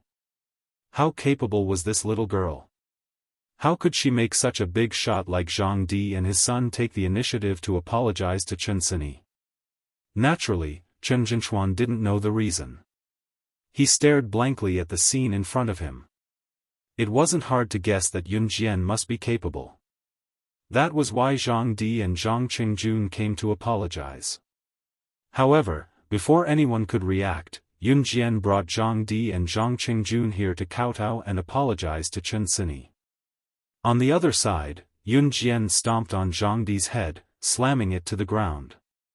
Is that all you've got? I want you to kowtow and apologize, not wipe the floor and apologize. Yun Jian's chilling words rang in everyone's ears, eliciting a wave of fear in them. The fact that Zhang Di came to apologize to Chen Sini was shocking enough. It was something that no one had expected. But this little girl? She dared to step on Zhang Di's head and ask him to apologize to Chen Sini. Yes, yes, yes. I'm sorry, it's my son's fault. It's all my son Zhang Qingjuan's fault. I apologize to you here. I apologize to you. We won't dare to do it again. Zhang Di was afraid of Yun Jian. With Yun Jian stepping on his head, he kowtowed and apologized to Chen Sini. In the end, his forehead was almost bleeding. Yun Jian stepped on Zhang Di's head. Seeing that Zhang Qingjun didn't kowtow hard enough, she stepped on Zhang Qingjuan's head again. Only the sound of kowtowing could be heard. That sound alone was enough to make people's hair stand on end, not to mention those who experienced it themselves. It was only when the trio's heads were bleeding from the kowtowing that Yun Jian released her foot and took a step back. Everyone saw a handsome man coming in from outside the gate. The handsome man stood there, hugged Yun Jian's waist from behind, and whispered softly in her ear that everyone present could hear. Chapter 1696. Yun Jian's heart calmed down when she sensed the familiar aura. It's them. Yun Jian's back was pressed against Ci's chest. Her beautiful and slender fingers pointed at the three men kneeling in front of Chen Sini. Perhaps because Ce was here, her tense heart gradually relaxed. She even spoke in a coquettish tone. Of course, Ce was the only one who thought so. Yun Jian was already used to Ce coming to find her at any time. She leaned against Ce's sturdy chest and looked at the three men. If the people standing around hadn't seen Yun Jian's cruel methods against the three men, they would probably have thought that Yun Jian was the one being bullied. However, Yun Jian would only show this kind of attitude in front of Ce. Ce wrapped his arms around Yun Jian's slender waist. He felt Yun Jian's soft body and couldn't help but lean in close to Yun Jian's ear. He didn't hold back in front of everyone. Then I'll kill them, okay? Ce put his lips next to Yun Jian's ear as if he was coaxing a child. His sharp eyes sized up the three men. This handsome man who angered both men and gods actually kept saying the word kill. It was as if to him, killing someone was as simple as eating a mouthful of rice. At this moment, not only did the three men kneeling on the ground kowtow even harder, they cried out, "Don't kill me, I'll kowtow, I'll kowtow." Even Chen Sini's relatives were so frightened that their faces changed. From the moment Ce appeared, he gave everyone the feeling that, as long as Yun Jian was happy, even if she asked him to pluck the stars from the sky, he wouldn't complain at all. It was unbelievably indulgent. Every word he uttered was unimaginably indulgent. There was actually a man who pampered his woman so much in this world. Jian, thank you. If it weren't for you, I'd be in hell now. You've been running around a lot for me these few days, get rid of them. I don't want to see these scum and trash of society anymore. Chen Sini spoke all of a sudden at this moment. Chen Sini couldn't move her head, so her voice came from the bed. Chen Sini was very touched, but she also felt a little guilty. Yun Jian had saved her life, and now Yun Jian had to run around to avenge her. That was why he told Zhang Qingjun and the others to scram so that he would not have to trouble Jian. I'm so lucky to have a friend like you. If anything happens to you in the future, even if you want me to go to hell, I'll go for you. Chen Sini muttered a few words in her heart. There was no need to talk about repaying favors all the time. Those who truly repaid favors usually did so when they no longer needed you. Get lost. Yun Jian kicked Zhang Qingjun, who was closest to her, when she heard what Chen Sini said. This kick caused Zhang Qingjun and the other two to quickly get up from the ground. Zhang Qingjun was pulled back into the wheelchair, and the three of them ran away as fast as they could without looking back. It was true that Ce wanted to kill Zhang Qingjun and the other two men, but he did not want to let go of Yun Jian's tender body after a while. Could he be blamed? His Xiao Jian's charm was too great. He had to get her in bed sooner or later. Caress her soft body, hold her, and make a baby. Ce's hand was placed on Yun Jian's stomach without a trace. He pressed his lips together and thought wickedly. This place would bear his child sooner or later.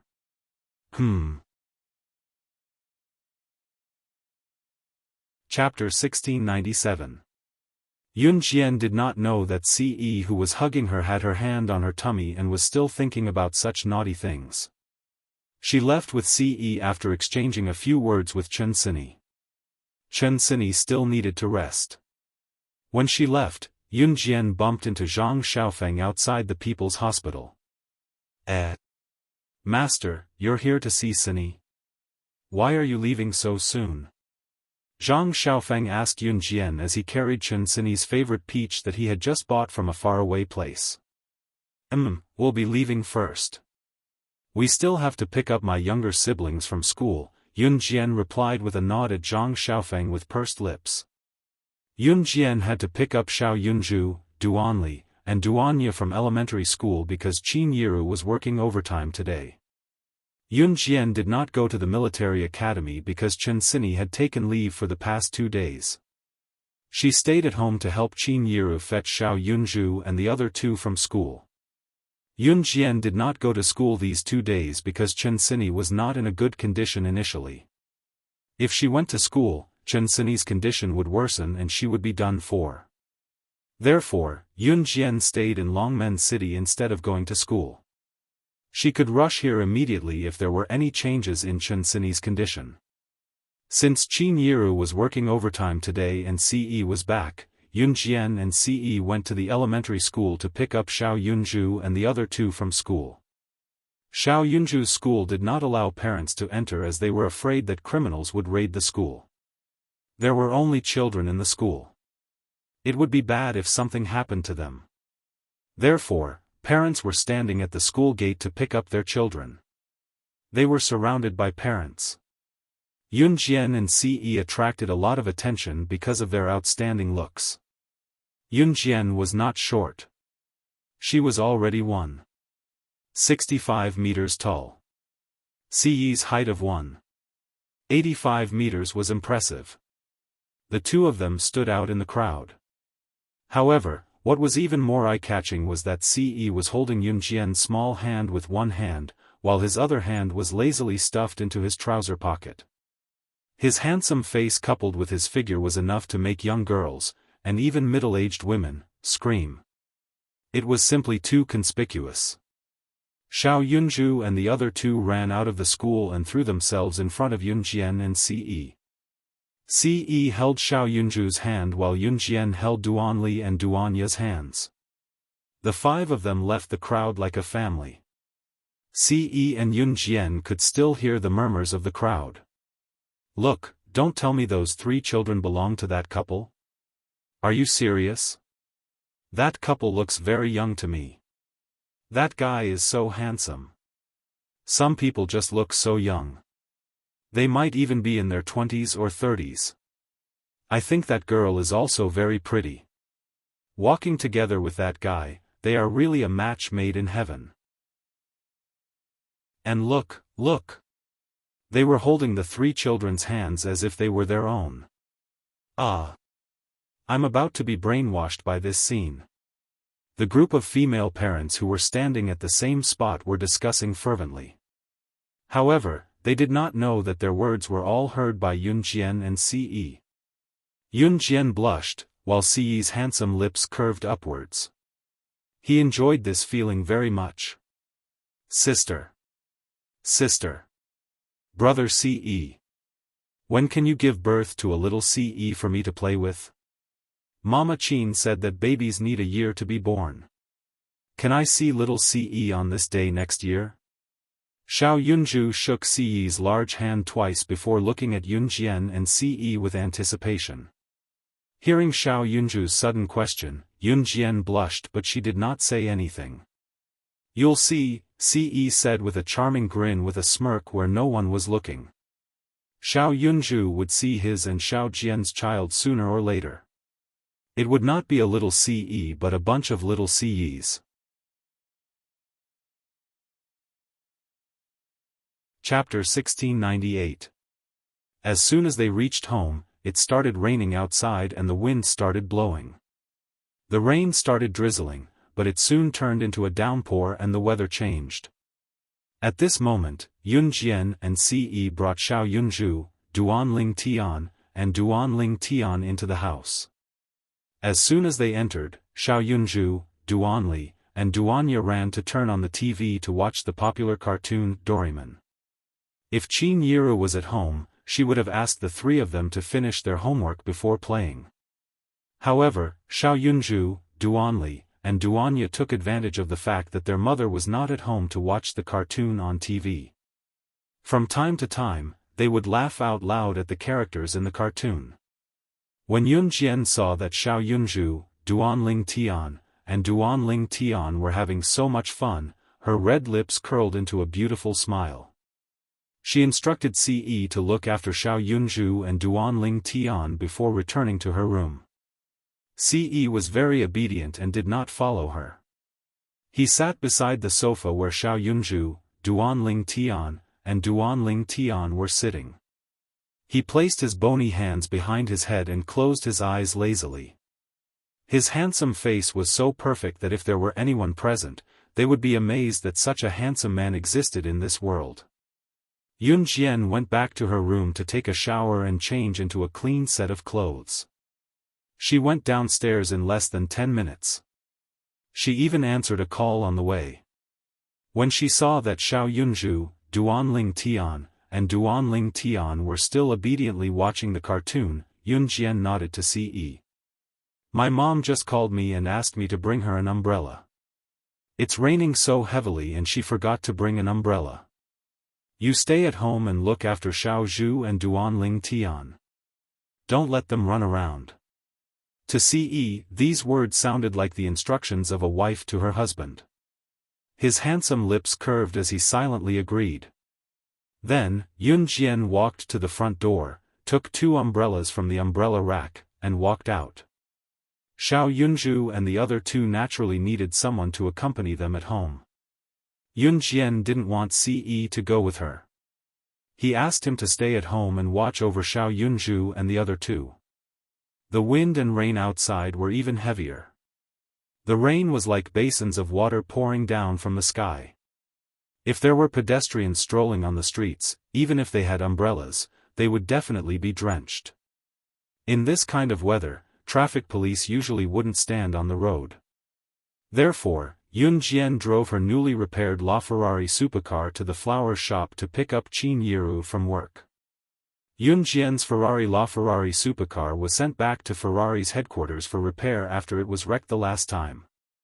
Yun Jian stepped on the gas pedal amidst the heavy rain and howling wind. The car moved forward slowly, followed by a loud roar around them. Along with the fiery red supercar, it disappeared into the air. In the flower shop. The employees in the shop had already gotten off work. However, many of the employees who didn't bring umbrellas were standing at the front door, waiting for their relatives and friends to pick them up. The employees in the shop had changed. Many of Qin Yiru's employees had left. Most of the employees in the shop were middle-aged women who were around the same age as Qin Yiru.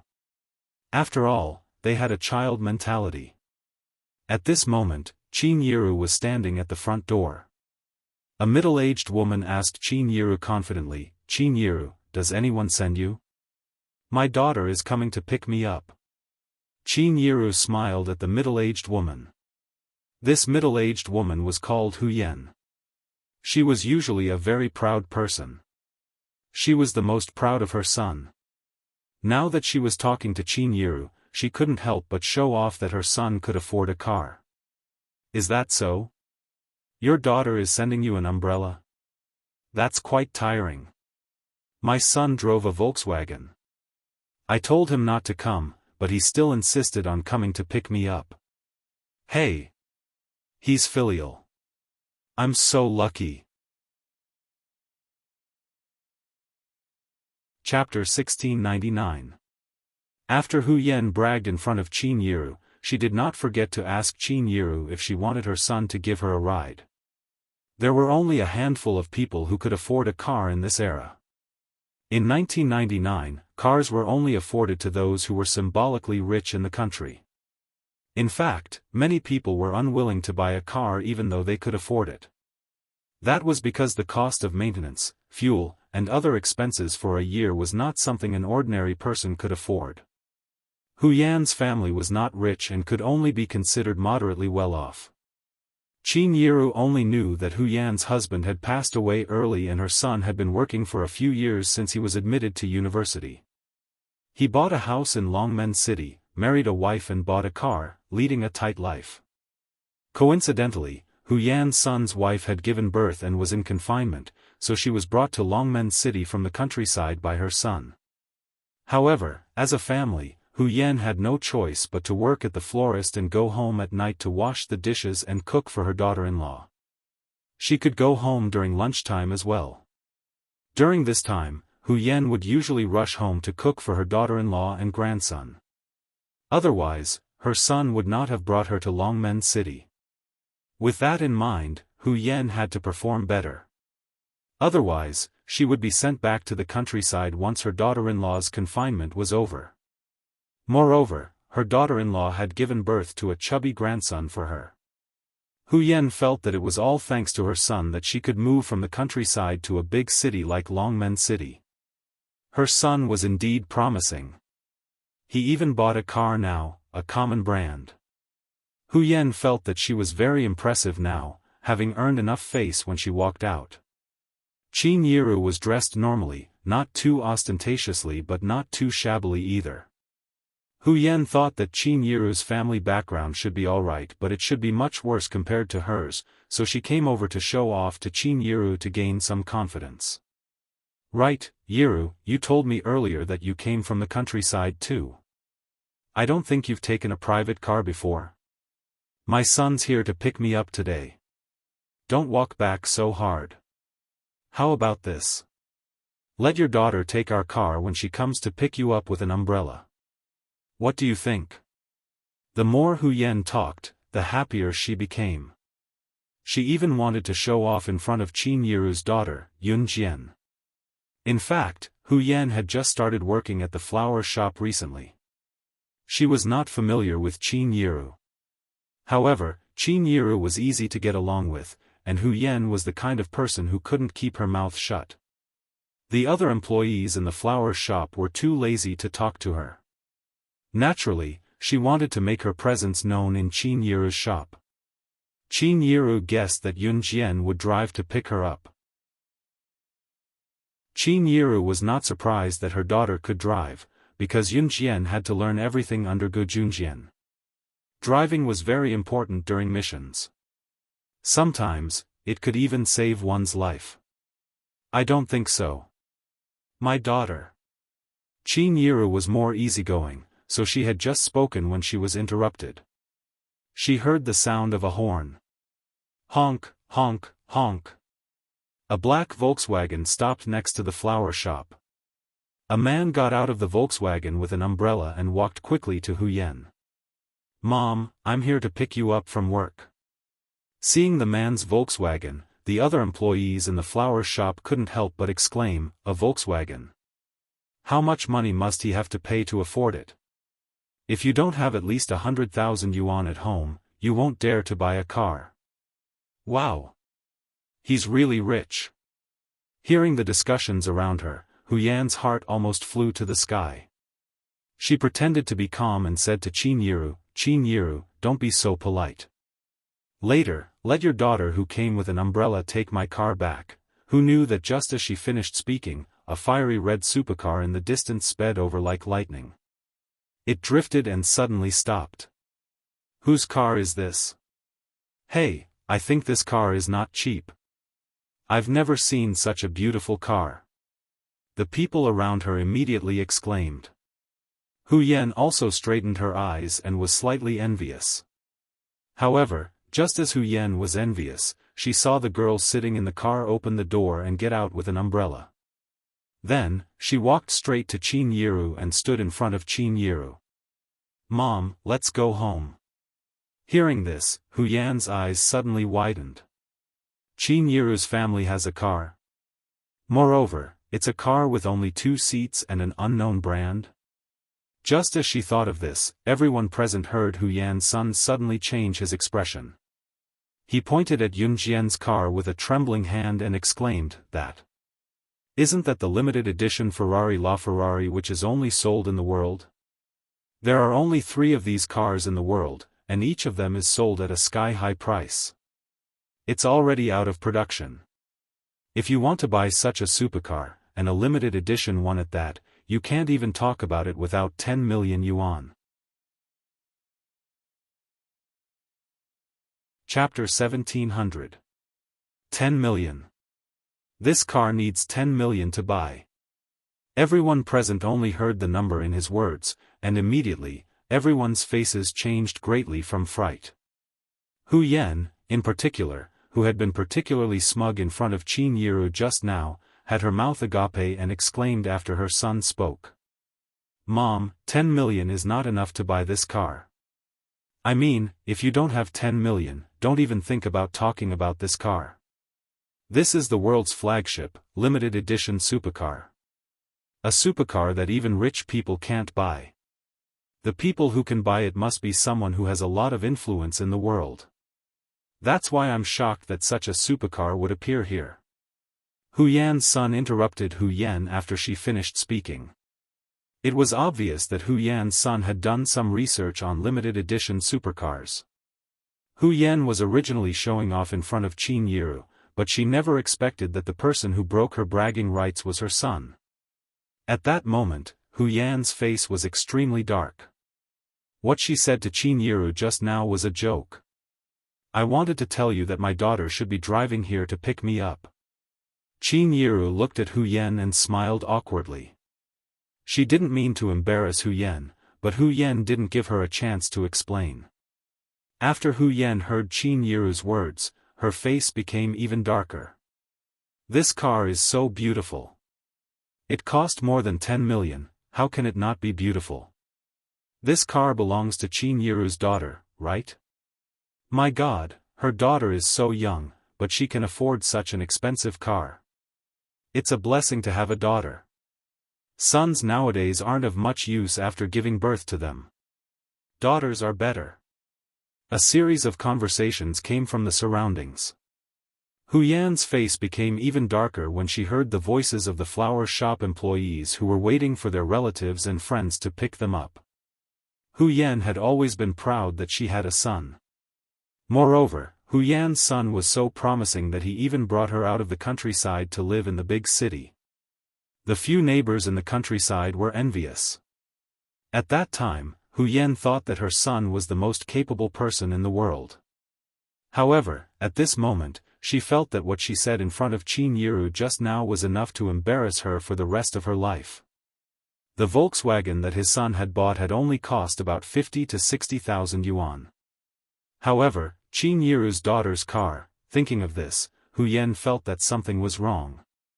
Qin Yiru's daughter was so young, how could she afford such an expensive sports car? Looking at Yun Jian's appearance, she was so beautiful that people couldn't take their eyes off her. She suddenly had a feeling of realization. Hu Yan then looked up at Qin Yiru and spoke bluntly in front of the crowd, "You're right. Qin Yiru, how much did your daughter spend on this car? She bought such an expensive car. Why are you still working at our flower shop? Don't tell me that this car was given to her by her man." On the surface, Hu Yan was saying that Yun Jian's car was given to her by her man. However, as long as one was not stupid, they could tell that she was lying. Did Yun Jian become someone's mistress or mistress?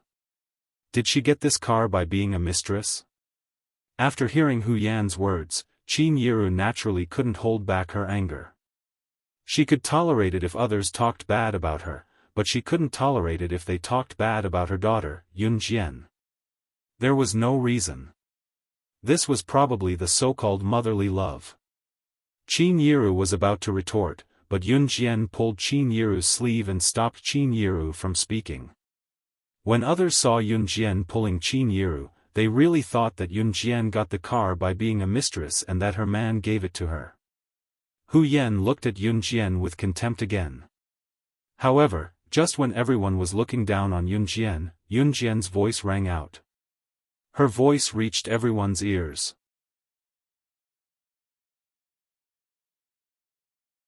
Chapter 1701. Yun Jian's words made it clear that she had bought the car with her own money as well as another point. She had 40 to 50 sports cars at home that cost the same as the Ferrari LaFerrari. 40 to 50 cars? What kind of concept was that? Based on 1999's price and income ratio, a normal person might not even earn 1 million in a lifetime. What about Yun Jian? This Ferrari LaFerrari is worth 50 million renminbi. 50 million was a sky-high price. It was only the price of a car. That was not all. Yun Jian said that she had 40 to 50 sports cars like this at home. If a car cost 50 million, then 40 to 50 cars, just to buy a car, wouldn't the price be more than 2 billion? 2 billion. This could not be described as an astronomical figure. For a moment, everyone present was completely shocked by Yun Jian's words. Even the richest man in the country in this era would only have a few billion or tens of billions, right? Who would give their lover or mistress so much money? What kind of joke was this? Hence, Hu Yan's disdain for Yun Jian was self-evident. "Mom, let's go home." Yun Jian did not bother to continue talking to Hu Yan. She walked over and pulled Qin Yiru to the entrance of the flower shop. She opened her umbrella and was about to leave. "Hey! Yiru! Just now, my mouth was cheap. You know me, right? I'm not a bad person. It's just that my mouth is especially cheap. Just now, I even let my son send you off. Today, can you let your daughter send me off?" Hu Yan called out to Qin Yiru. Her expression changed very quickly. She went from calling Qin Yiru by her real name to calling her Yiru.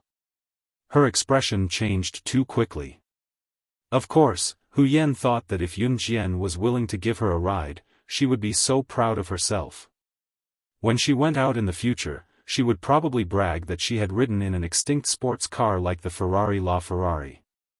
Just when Hu Yan thought that Qin Yiru was easy to bully and would definitely let her daughter give her a ride in her family sports car. However, Yun Jian didn't give Hu Yan a chance to catch her breath. She directly interrupted Hu Yan. My car can only seat 2 people. The passenger seat will only carry my mother, not any dogs. Yun Jian actually compared Hu Yan to a canine. In other words, wouldn't he be like a dog? You. Hu Yan felt like her heart was about to explode when she heard what Yun Jian said. In the end, she could only watch as Yun Jian and Qin Yiru left. When they got home, Qin Yiru made dinner. Xiao Yunju and the other 2 reluctantly put down the remote control and ran to do their homework because Qin Yiru was back.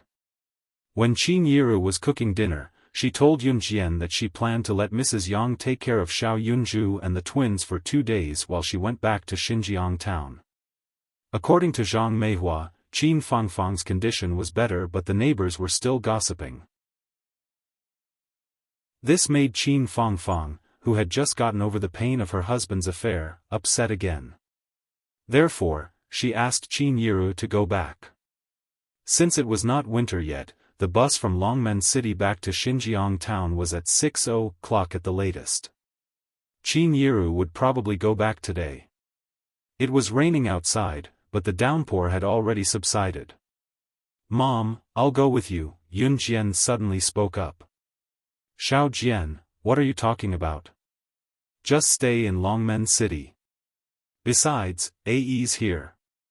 Qin Yiru persuaded Yun Jian with a look at Ce. I'll go wherever Xiao Jian wants to go. Ce's lips moved as he looked at Yun Jian affectionately. If Yun Jian wanted to go back to Xinjiang town with Qin Yiru, he would follow. Even if his Xiao Jian wanted to go to hell, as long as she wanted to go, he would go with her. Chapter 1702. In fact, Qin Yiru wanted Yun Jian to go back with her as well. With Yun Jian around, Qin Yiru felt more confident. To Qin Yiru, Yun Jian was not only her daughter but also her hope in life. The closer it was to the Gaokao, the busier Yun Yi was. Now, Yun Yi was even studying in school during the weekend and rarely went home. Even when she was home, she was busy dating Qin Yu. Qin Yiru had not seen her son for a long time. Fortunately, her daughter was with her. Now that the son-in-law she had acknowledged was doting on her daughter, Qin Yiru was very satisfied with her current life. After dinner, Xiao Yunju and the other 2 girls were sent to Mrs. Yang's house. Mrs. Yang was very kind to Xiao Yunju and the girls, so Xiao Yunju and the others liked to visit her house.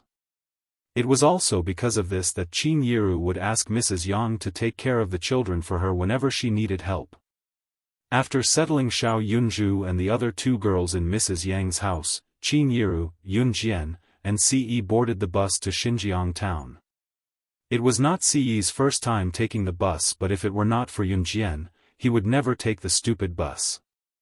Coincidentally, it was the last bus from Longmen City to Xinjiang town at 6 o'clock. The bus was crowded, almost collapsing. Although they had a car at home, Yun Jian usually did not drive around. After all, she did not have a driver's license in country Z. Ce and Yun Jian's car usually had 2 seats, but Ce's Lamborghini had a back seat, but it was very cramped. Xiao Yunju and the other 2 girls could sit in the back seat of the Lamborghini, but Qin Yiru and Yun Jian could not even straighten their backs if they sat there. Therefore, he simply chose to take the bus. Coincidentally, all the seats on the last bus had been taken, so Yun Jian, Ce, and Qin Yiru were all standing and holding onto the handrail. Finally, someone got out of the car halfway and vacated a seat beside Ce. Without hesitation, Ce gave her seat to Qin Yiru. He used his tall and slender figure to protect Yun Jian, preventing any of the men standing on the side of the aisle from touching her. Young man, is this your girlfriend? Why are you protecting him so tightly? A middle-aged man asked Ce as he grabbed the armrest. Because there were no seats, and this era was not like now, where everyone had a cell phone in their hands. Standing on the bus while holding onto the handrail was a very boring thing to do.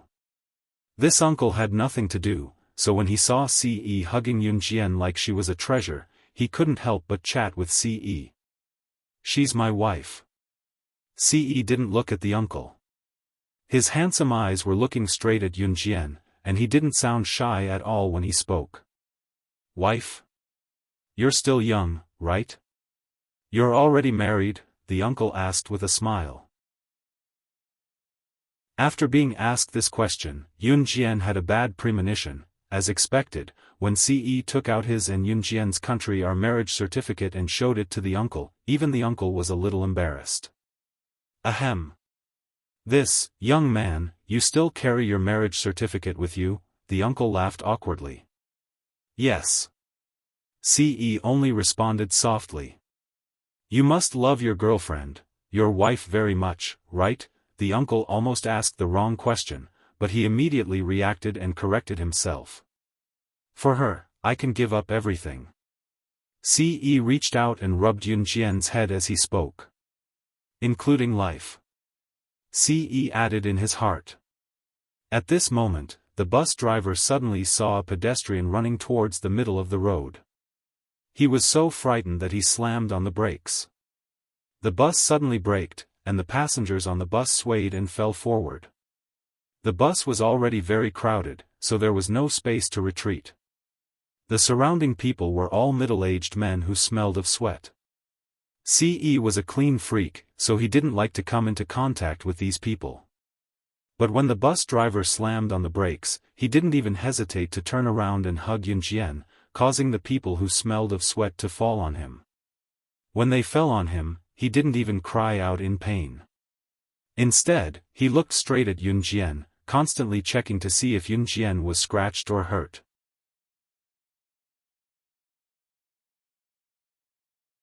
Chapter 1703. Qin Yiru was sitting beside them. She had seen how Ce shielded Yunjian just now. Watching how Ce shielded Yunjian and how he did not even frown when people bumped into him, still shielding Yunjian with his sturdy frame, Qin Yiru opened her mouth to say something but kept it shut in the end. Qin Yiru had an indescribable feeling when she saw how protective he was of her daughter. Her daughter was so lucky to have met a good kid like Ce. If Qin Yiru's inner monologue was heard by Ce, he would probably blurt it out. Meeting her was the happiest thing that had ever happened to him. Taking the last bus back to Xinjiang town from Longmen City, the bus was so crowded that even the air on the bus was stale. It was stuffy and smelly. Yunjian did not feel any bumps on the way because Ce stood behind her and held her in his arms, preventing anyone from touching her. Qin Yiru only saw Ce shielding her daughter but did not notice that when Ce shielded Yunjian, he bent his lean back and lowered his head slightly to press his thin lips to Yunjian's ear intimately. His large palms were even more stimulating. Ce and Yunjian were standing beside Qin Yiru as he wrapped his large palms around her waist and placed them in front of her abdomen. Yunjian's breasts were huge, especially when she was still in her growing phase. Even today, Yunjian could not hide her voluptuous breasts even if she wore a loose top. Ce's bracelets were placed slightly above Yunjian's flesh-free abdomen. He could even feel the bottom of her perky breasts. Qin Yiru did not notice that Ce had secretly taken a few bites of her daughter as her eyes were filled with relief. She was glad that her daughter had met someone who loved her as much as Ce. It was true that Ce doted on Yunjian and planned to dote on her to the core.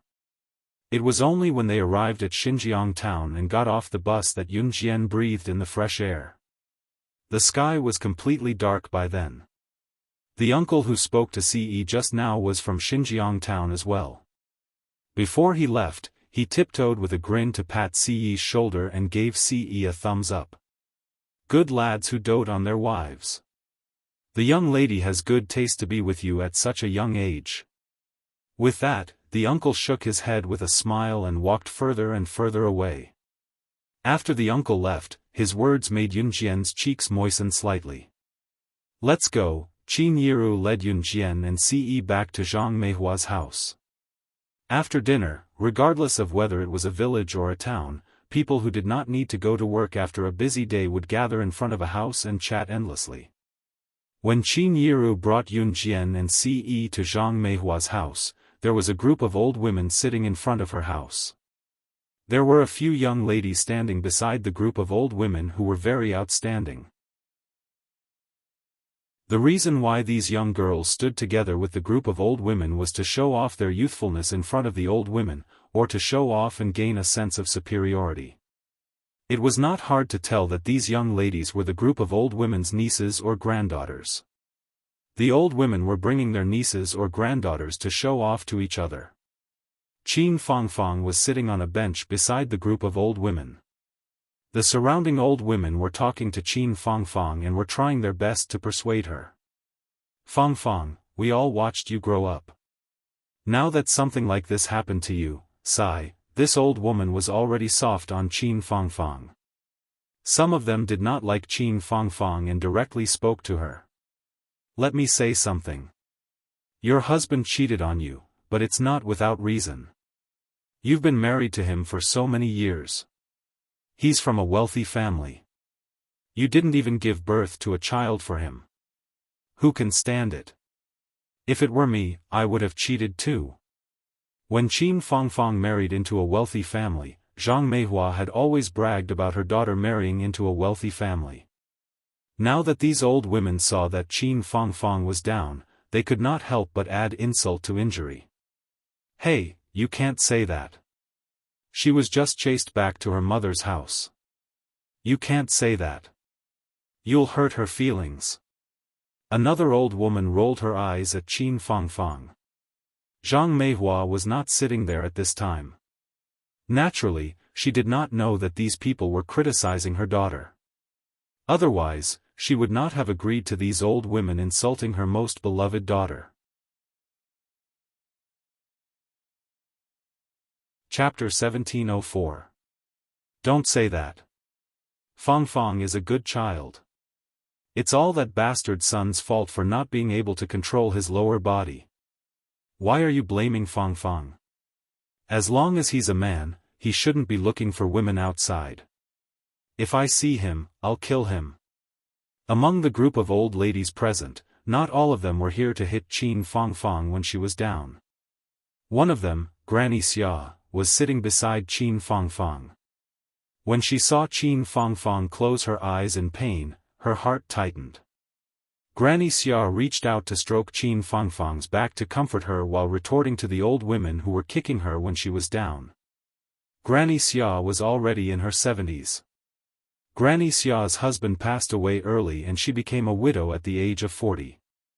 Knowing that Granny Xia was lonely at home, Qin Fangfang often went to Granny Xia's house when she was young. Granny Xia was very important to Qin Fangfang. Granny Xia did not have any children. She treated Qin Fangfang as her own daughter. She also watched as Qin Fangfang married into a wealthy family outside the province. To Granny Xia, even though Qin Fangfang rarely came back these years, she still looked forward to it. Whenever Qin Fangfang returned to Xinjiang town, she would visit Granny Xia. Now, something like this had happened. Qin Fangfang's bastard husband from a wealthy family, Sun Baiwen, actually cheated on her. He even brought his mistress home openly. Qin Fangfang had returned to Xinjiang town and returned to her parents' home. However, Zhang Meihua had always talked about her daughter marrying into a wealthy family. She used to be glorious. When Qin Fangfang returned to Xinjiang town in the past, she had never bragged to anyone. However, Zhang Meihua had bragged for her for so many years.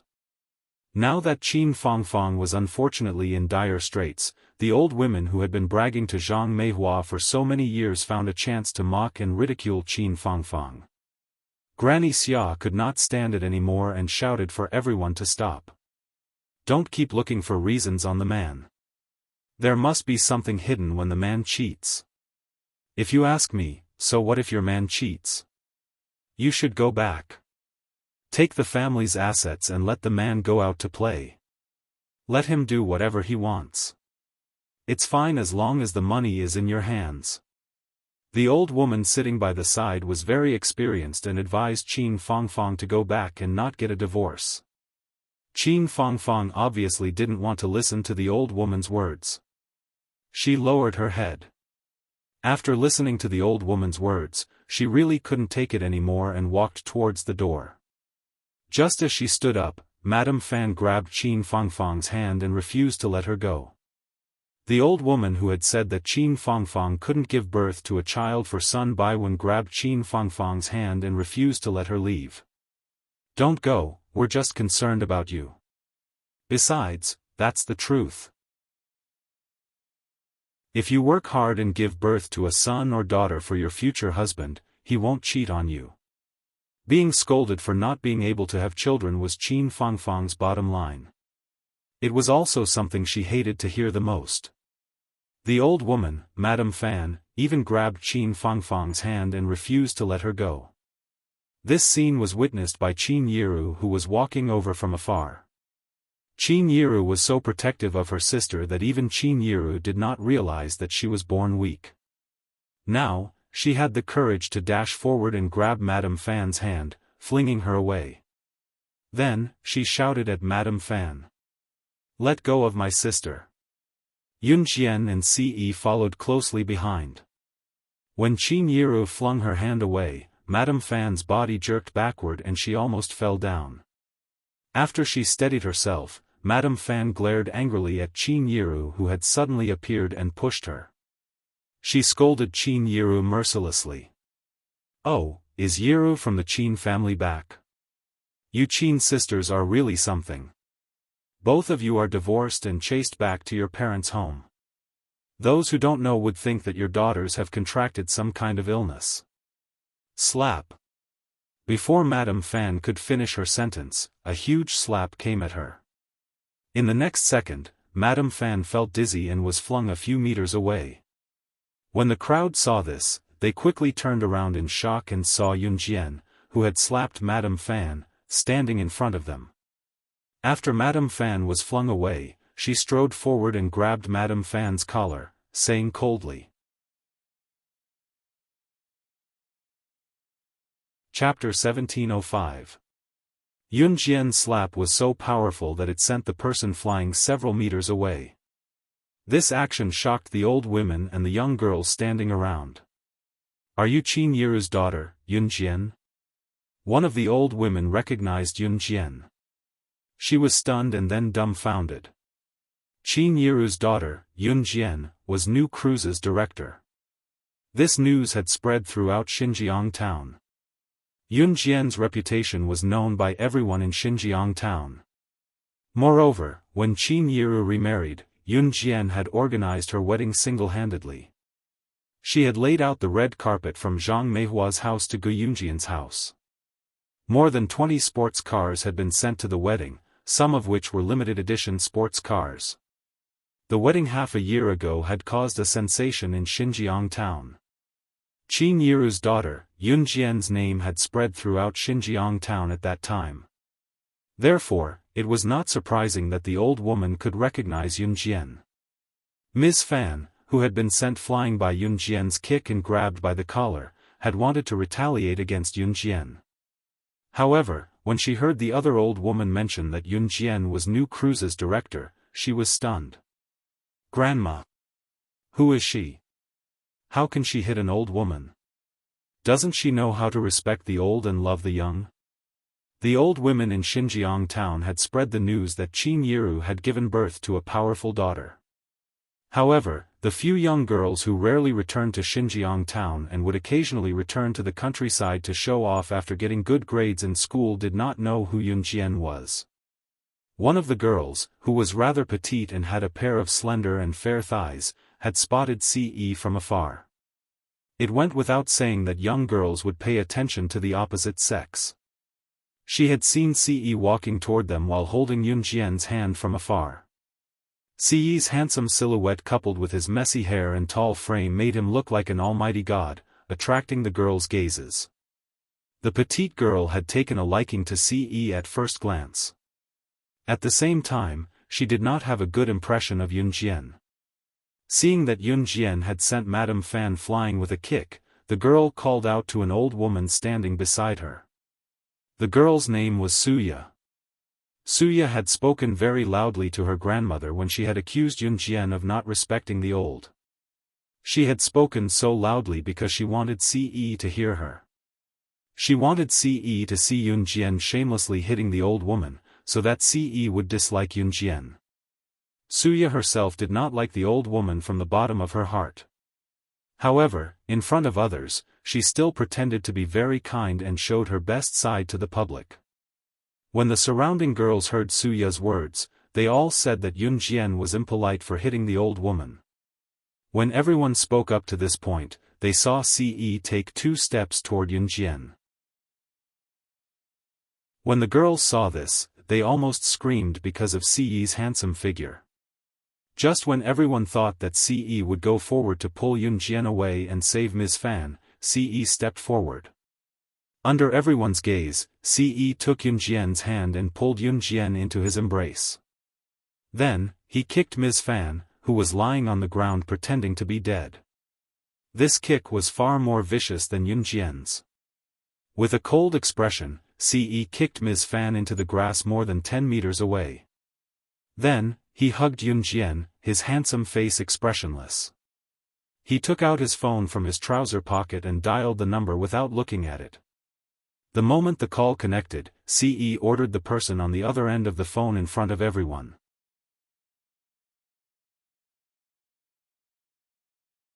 Chapter 1706. Remember, when he said he was going to annihilate Fan Shi, he was going to annihilate her entire family. Everyone's expression darkened when they heard Ce's words. Especially Suya and the other girls who wanted Ce to think that Yunjian was a girl who disrespected the elderly and wanted Ce to lose all affection for Yunjian when he realized this. Now, they were pale with fright. They had thought that Yunjian had gone overboard just now. In comparison, Ce was so much more ruthless than Yunjian. He was going to annihilate Fan Shi's entire family just because of what she said. Was he going to kill Fan Shi just because of what she said just now? Moreover, Ce's actions just now terrified the girls. Could it be that he was from the underworld? Ce hung up without waiting for the person on the other end to reply and pulled Yunjian into his arms. Looking at Yunjian's face that he could not bear to let go of, Ce's chilling words spread to every corner of the venue, sending chills down everyone's spine. Everyone here, listen up. If I hear any of you bad-mouthing my mother-in-law in the future, I'll annihilate your entire family. Ce's gaze on Yunjian was gentle, but his words to the crowd were chilling like winter ice. Qin Yiru was Xiao Jian's mother, which meant that she was his mother as well. Ce had never experienced a mother's love, but he had received Qin Yiru's care. To Ce, Qin Yiru was Yunjian's mother as well as his mother. Naturally, he would not let his mother be bullied. If Adam and Shuang were here to hear what Ce said, they would probably be mocking him. They were not even officially married yet and their young master was already calling her mother-in-law. How shameless. Of course, if Adam and Shuang said that in front of Ce, they would definitely be banished to the Amazon forest for a few years by Ce. Once Ce spoke, the gossipy old women and the girls who had bad-mouthed Yunjian shuddered and gulped. Go, go, go, go, it's too scary. Let's go home. The old women around them were smart as well. When they heard Ce's words, they left the place like they were fleeing. Those young girls were the granddaughters or nieces of the old women.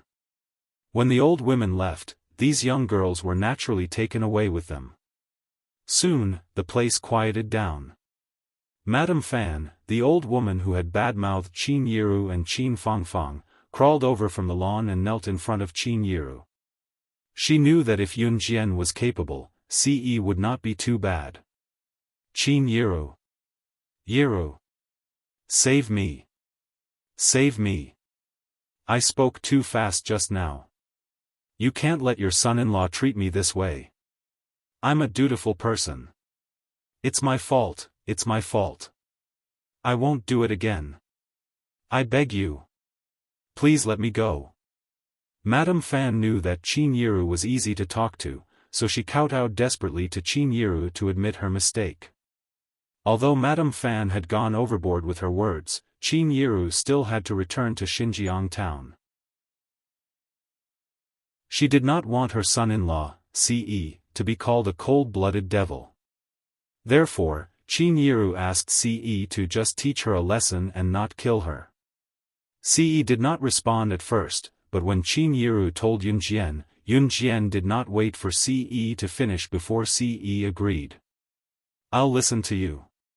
He would only listen to her, even if he had to climb a mountain of swords or plunge into a sea of fire.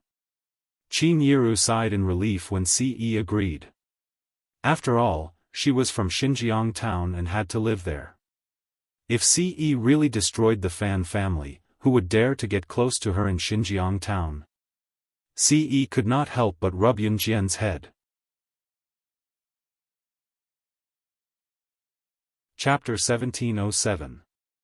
Although Madame Fan was not destroyed, in the next few days, she continued to receive news that her son's company went bankrupt, her daughter-in-law wanted a divorce, and her daughter's husband's family went bankrupt overnight.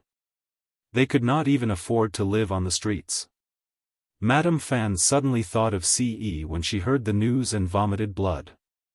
After this incident, the people of Xinjiang town spread the news that Qin Yiru had a son-in-law who doted on her daughter Yun Jian to the extreme. Of course, everything that happened after the appeal was a story for later. After Madame Fan returned home, Qin Yiru led Ce and Yun Jian into Zhang Meihua's house. After comforting Zhang Meihua, Qin Yiru went downstairs to help Zhang Meihua prepare dinner. Even though Zhang Meihua had done some terrible things to her in the past, she was still her mother. Sometimes, people were so helpless. Living in the present, if one was too weak, even one's own parents would look down on them. Some people would give up on themselves, while others would rush to the top to show that they were not ordinary people. Qin Yiru probably belonged to the former. Of course, she did not have the ability to become the latter. But looking down on herself was one thing. Parents were still parents. Zhang Meihua gave birth to her after 10 months of pregnancy. That night, Yun Jian slept with Ce. However, the room next door was Qin Yiru's room. The room's soundproofing was very poor. Yun Jian kept avoiding Ce's touch and rubbing. In the end, she followed his path and was touched the whole night, cough cough. Early the next morning, Ce had to rush back to an Hun organization. As the leader of an organization, he always had endless things to do. Yun Jian naturally understood. "I'll look for you in a few days." When Yun Jian said to look for him, she meant to go to an Hun organization. "Okay." Ce hugged Yun Jian's soft body and bent down to kiss Yun Jian's forehead and lips for a while. At this moment, Ce and Yun Jian were standing at the staircase. After kissing for a while, Ce let go of Yun Jian when he heard footsteps around them and left. Yun Jian went back to Xinjiang Town High School in the afternoon. This was the first place she stayed after her rebirth. After taking a stroll around Xinjiang Town High School, the scenery around them had changed. When she got home, Qin Yiru made mung bean soup. Just as Yun Jian picked up the mung bean soup and took a sip, there was a commotion at the entrance. "Yun Jian, you're inside, aren't you? Get out here." Yun Jian's gaze flickered when she heard the insults, but she walked out anyway. A familiar figure appeared in front of her. It was Lin Mengyu. The moment she saw Lin Mengyu, even Yun Jian was slightly surprised. She saw many people standing around Lin Mengyu. Yun Jian had a good memory. She could tell that the people standing around Lin Mengyu were all Xinjiang Town High School students. They were her classmates. More than a year ago, the first person she met after her rebirth was, strictly speaking, Lin Mengyu and her little follower. At that time, Lin Mengyu pushed her head into the school's toilet. She had punished Lin Mengyu after that. Why was she here again? "Yun Jian, you used to be so arrogant just because you were capable." "Humph. Let me tell you, I've been learning martial arts from an expert for the past year. I've already learned all of my master's ultimate skills. Today, I've called some of our former classmates here so that everyone can be witnesses." I, Lin Mengyu, will defeat you today. I'll wipe away all the humiliation. Today, I'll return all the humiliation you've brought to me. Lin Mengyu clenched her fists and gritted her teeth as she looked at Yun Jian's face that was even prettier than before. There were many onlookers. Qin Yiru had just gone to Xinjiang town's market to buy groceries. Lin Mengyu brought a large group of people over.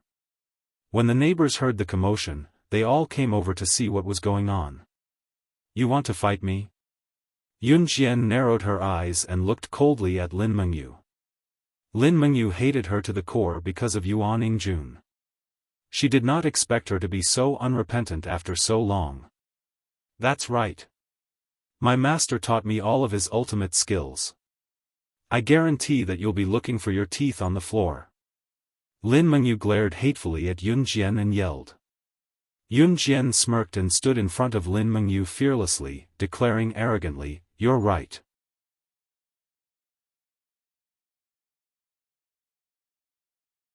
Chapter 1708. What Yun Jian said was not a secret. At least, it had spread throughout the Min City Military Academy. She was not afraid of Qin Yiru finding out.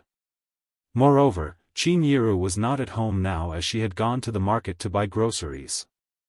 The neighbors had also gathered here because of Lin Mengyu's arrival with a large group of people. They were surrounded by people.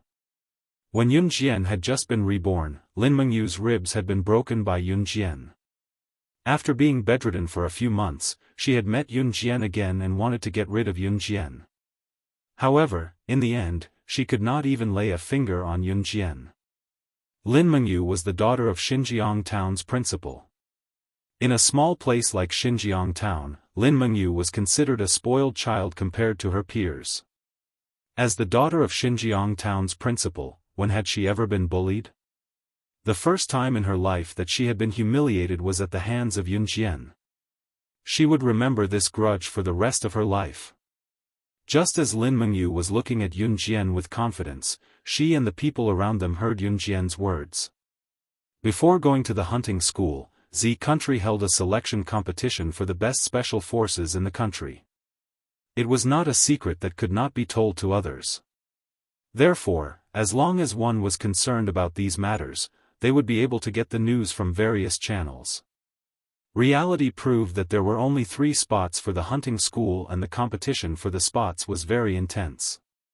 Many middle-aged and elderly people in Xinjiang town who liked to read newspapers wanted to know which 3 people had obtained the right to go to the hunting school, but to no avail. Yun Jian's words had stirred up everyone's emotions. For a moment, everyone stared at Yun Jian with widened eyes in shock and horror.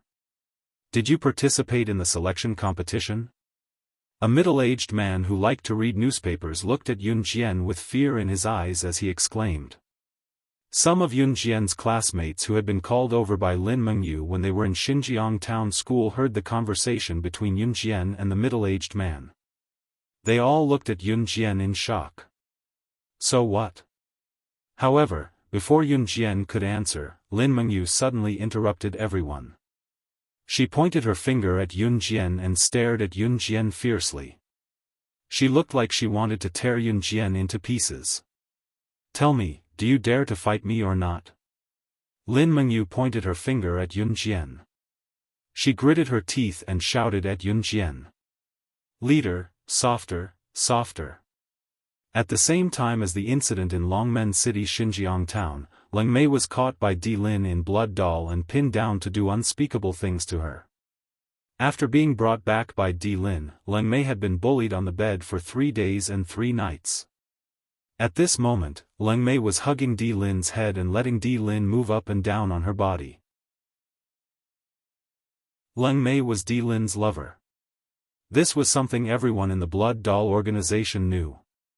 After the former leader of Blood Doll, who was also Di Lin's father, passed away and Di Lin became the leader of Blood Doll, he made it clear that he wanted Leng Mei to be his lover. Leng Mei was only an assassin in Blood Doll and was saved by Di Lin's father. She had no right to refuse.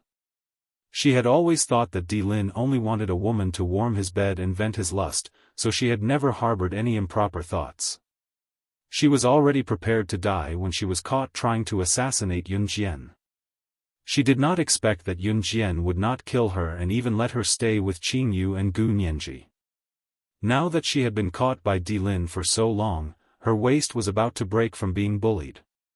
Lang Mei had even begun to plan to escape from Di Lin. Di Lin did not like her anyway. After she left him, she would simply find him another woman to warm his bed. Lang Mei had already made up her mind. "What are you thinking about?" Di Lin asked after he finished venting his lust on Lang Mei and put on his clothes, sitting beside her as if nothing had happened. It was only then that Lang Mei snapped out of her trance. She pulled the blanket over herself and glanced at Di Lin carefully. Nothing. After that, Lang Mei put on her clothes swiftly and headed out the door as usual. He did not like her staying in his room after every session, so she left on her own accord. Chapter 1709. I made a bowl of chicken soup for you in the kitchen just now. It'll burn if you don't turn off the fire. Lang Mei had indeed made a bowl of chicken soup, but it was just an excuse for her to leave. She thought that as long as she left and sent a woman back in time, their chief would definitely forget about her after some time. Lang Mei still wanted to return to Xinjiang town to play mahjong with Qing Yu and Gu Nianji. Have someone send it over. Stay here. Di Lin held Lang Mei's wrist tightly. He never had a reason to do anything he wanted her to do. But I made it myself. I want to serve it to you personally.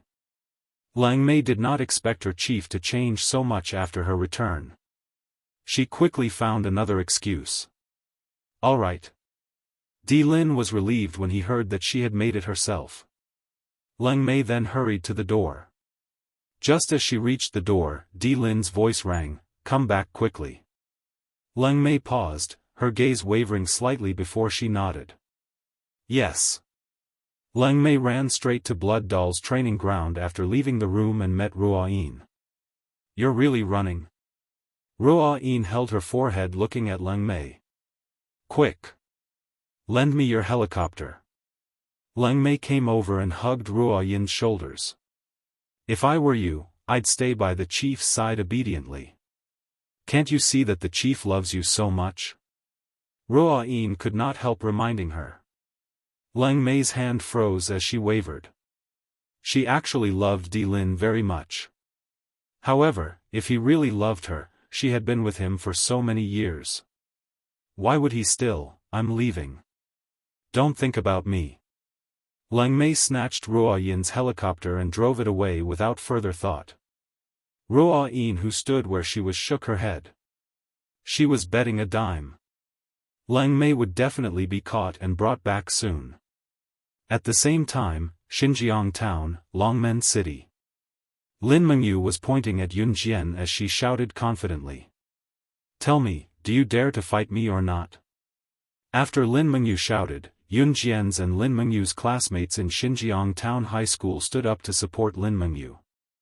Mengyu's master has always been living in seclusion on the mountain.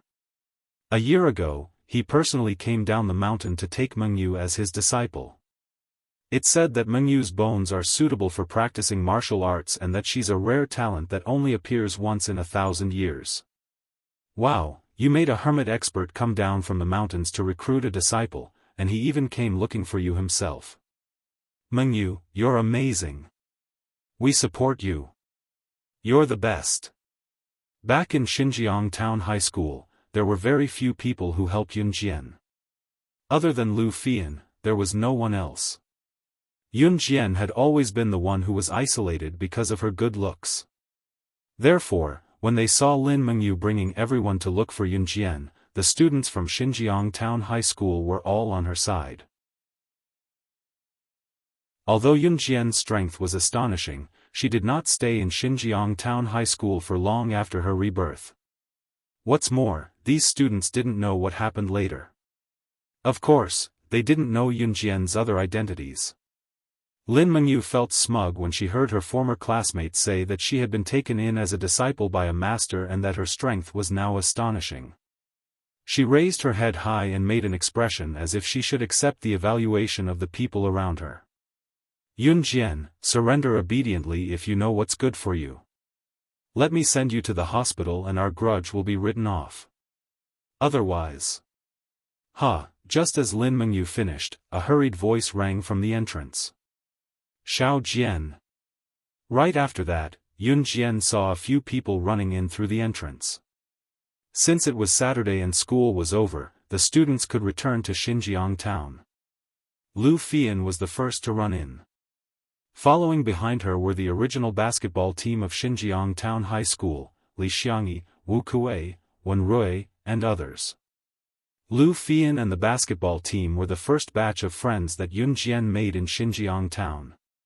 When she left Xinjiang town, Yun Jian had promised Lu Fian and the basketball team to meet in Longmen City a year later.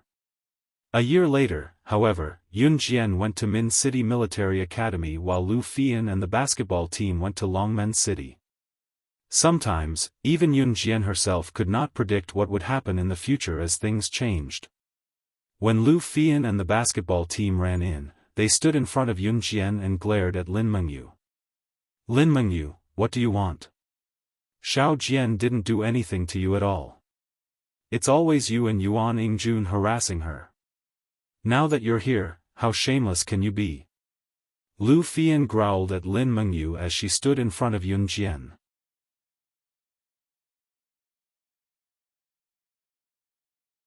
Chapter 17:10. Hey, isn't this LV Fian? Your dad killed someone. He's still in jail, isn't he? Lin Mengyu saw LV Fian and immediately recalled how LV Fian's father was knocked down by a female teacher in school and accidentally stabbed someone with a pole from a tall building. That incident had caused a huge commotion in Xinjiang Town and Xinjiang Town High School. As Lin Mengyu was the daughter of Xinjiang Town High School's principal, she naturally knew about the incident. LV Fian was Yun Jian's friend. Back then, Lin Mengyu had asked her two followers to push Yun Jian's head into the toilet pit. It was LV Fian who had complained to the teacher. Although the teacher had helped her. Therefore, when Lin Mengyu saw LV Fian running over to protect Yun Jian, she did not hesitate to poke at LV Fian's sore spot. LV Fian's father was supposed to be in jail for the rest of his life because of Yun Jian's rescue. Now that his sentence had been reduced, he could not avoid jail. That was LV Fian's pain. Therefore, when she heard Lin Mengyu's words, LV Fian clenched her fists tightly. I won't allow you to talk about my dad. If Li Xiangyi had not grabbed LV Fian's arm from behind, LV Fian would have charged forward to fight Lin Mengyu. If it had been in the past, LV Fian would not have been at a disadvantage if she fought with Lin Mengyu. However, Lin Mengyu had trained with the expert for a year now. Naturally, her strength was different from before. Lin Mengyu felt a sense of satisfaction when she saw LV Fian being stopped by someone who was afraid of her strength when she wanted to beat her up. As expected, it was good to have strength. No one could bully her and she could bully anyone she wanted. Lin Mengyu felt that she was invincible when she saw that. Everyone else thought so too. Mengyu, you're amazing. You're amazing. I was shocked when I heard that the expert took you in as his disciple. I'm really impressed. That's right. That Yun Jian is nothing. Humph. She should have surrendered to you long ago.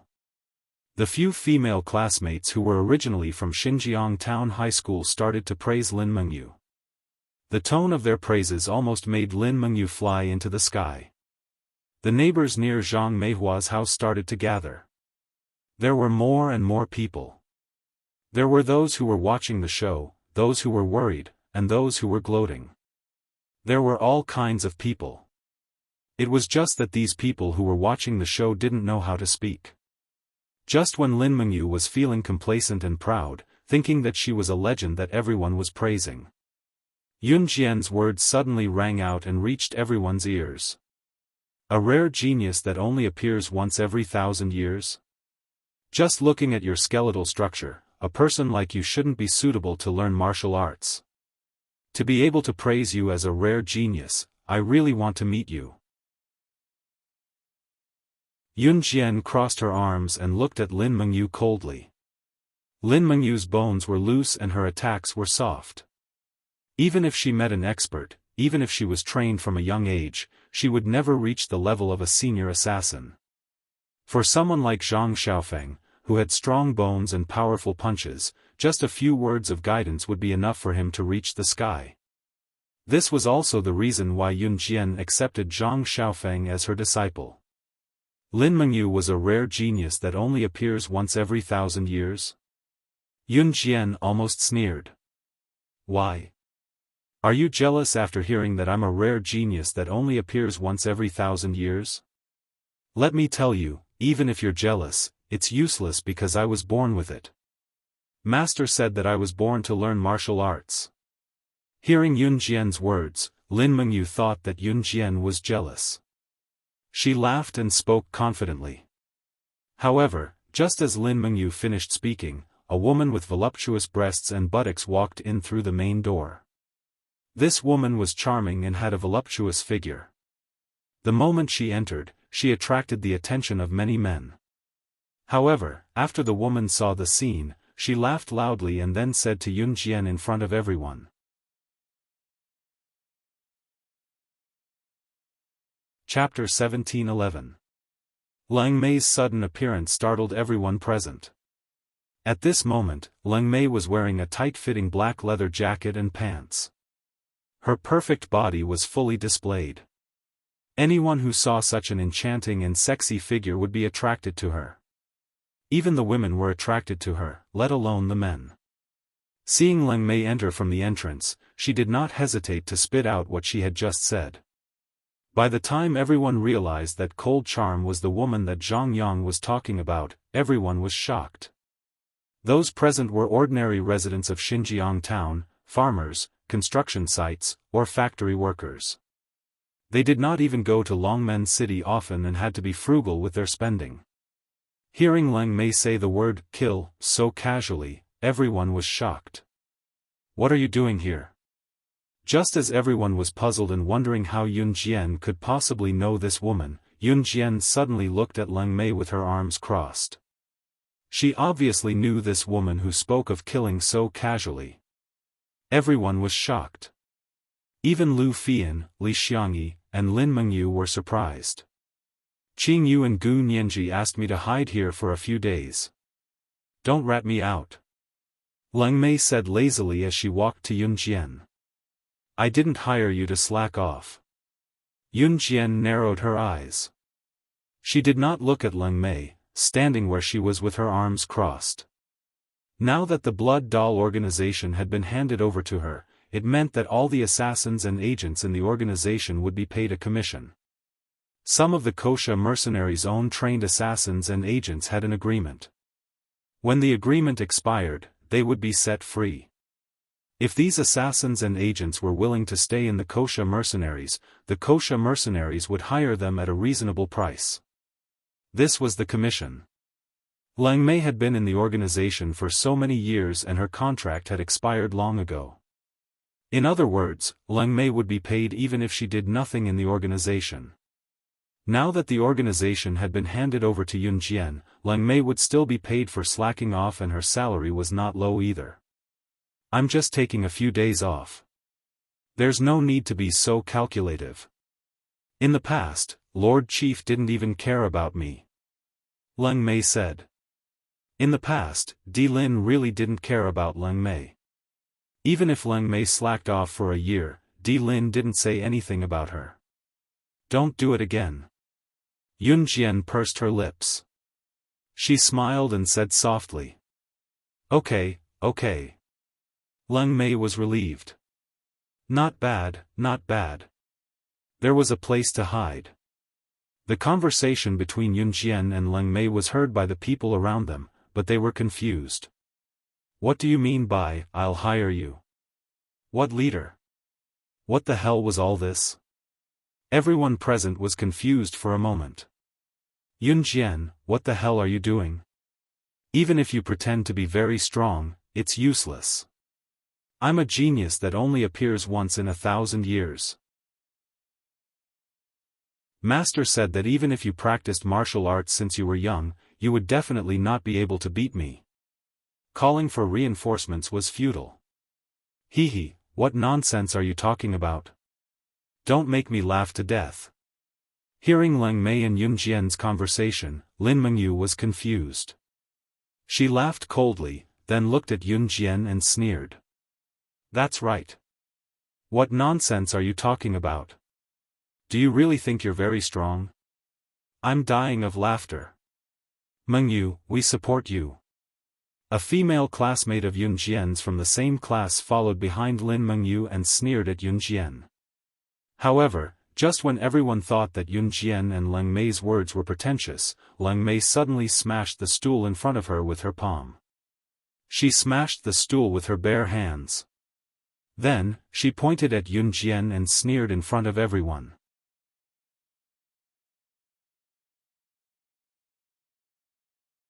Chapter 17:12. Just as Leng Mei spoke, a guffaw was heard. Pfft! Ha ha ha! We're not even worth a finger of hers. Are you kidding me? Pfft! Don't think you're so great. What a joke! The one who laughed was Lin Mengyu. She was currently glaring at Yun Jian coldly, her gaze brimming with confidence. She was confident that she could defeat Yun Jian. Xiao Jian, this is. The voice of Qin Yiru, who had just returned from grocery shopping, rang from the entrance. Qin Yiru stared blankly at the neighbors who had gathered around to watch the show, as well as Lin Mengyu, Lu Fian, and the others, not knowing what was going on. Ha, you're just in time. You're Yun Jian's mother, aren't you? Your daughter bullied me back then, you don't know, right? She even broke the ribs in my abdomen. I'm going to kill her right in front of you now. Seeing that Qin Yiru had returned, Lin Mengyu did not think that she had gone overboard just now. Instead, she scolded Qin Yiru fiercely. Qin Yiru was shocked by the stare. She was about to speak when Yun Jian's eyes glinted sharply. With a flick of her arm, 6 flying daggers shot out from her hand and went straight to the roof of a nearby house. The scene shocked everyone present. What's wrong with you? Lin Mengyu growled at Yun Jian. However, as soon as the roar fell, a short, old man dressed in martial arts clothes appeared in front of everyone. After the elderly man appeared, 4 to 5 young men appeared beside him. Everyone was surprised. What was going on? Who were these people? As they wondered, Lin Mengyu's eyes widened as she stared at the elderly man and the young men beside him. Master, senior brothers, why are you here? The elderly man was Lin Mengyu's master. When the elderly man appeared, he did not seem to see Lin Mengyu at all. His sharp gaze was trained on Yun Jian and he guffawed after a moment. Ha ha ha. My junior brother has imparted his lifetime's ultimate skill to you. You didn't disappoint me, slaying god. The elderly man guffawed, his gaze on Yun Jian's malevolent gaze remained unchanged under everyone's watchful eyes. The moment he saw the old man and heard the old man's words, Yun Jian suddenly thought of someone. That person was the old man who had taught her a series of ultimate techniques such as hypnotism in her previous life. He could be considered her master. Later on, Yun Jian had also looked for him, but the news she received in the end was that the old man was in the Yulong mainland. Whether or not he was in the Yulong continent was still unknown. Her intuition told her that the junior brother mentioned by the old man who suddenly appeared was the old man who could be considered her master. Master, what are you talking about? She also learned my skills? Lin Mengyu was shocked. She looked at the old man and asked in confusion. Mengyu, it's all thanks to you that I was able to find her, ha ha ha. Your abilities are not worth mentioning, so don't embarrass yourself here. Leave now. The old man glanced at Lin Mengyu from the corner of his eyes and said. Master, what did you say? Lin Mengyu was completely shocked. Master, didn't you say that I'm a once-in-a-lifetime talent? Lin Mengyu did not believe him. That's a lie, heh. The old man glanced at Lin Mengyu and ignored her. He looked at Yun Jian with eyes as sharp as a sword. Slaying God, I've been looking for you for a long time. Finally, I've found you. My junior brother's disciple, huh. He actually has a disciple. Huh. How can I let his disciple continue to live in this world? Ha ha ha. The old man looked at Yun Jian in a crazed manner and sneered. My daughter is not slaying God and has never had a master. You've got the wrong person. When Qin Yiru heard what the old man said, she was so frightened that she hurried over to hold Yun Jian back. It was obvious that these people were not ordinary people. Qin Yiru did not want anything to happen to Yun Jian. The people around them were confused. Wrong person? Ha ha ha, do you really think that she's your daughter, Yun Jian? What a joke. Ha ha ha. What? Slaying God, are you scared today? Are you going to hide it from your own mother? Mother, haven't you noticed that your daughter's temperament has changed drastically since last year? Her ability has improved by leaps and bounds. Don't tell me you don't suspect it. The old man looked at Qin Yiru and said confidently. His words stumped Qin Yiru. Xiao Jian's temperament had changed drastically since last year and she had suddenly become so powerful. It was not that Qin Yiru did not suspect it. Qin Yiru looked at Yun Jian and hesitated for a while before saying, Xiao Jian, I believe you, do you want to know? Just as Qin Yiru finished, Yun Jian cut her off. What? Qin Yiru was stunned. Do you want to know the truth? If Qin Yiru wanted to know the truth one day, she would not hide it from her. Yun Jian had expected this day to come sooner or later. Qin Yiru was stunned. Yun Jian's red lips curled up in front of everyone.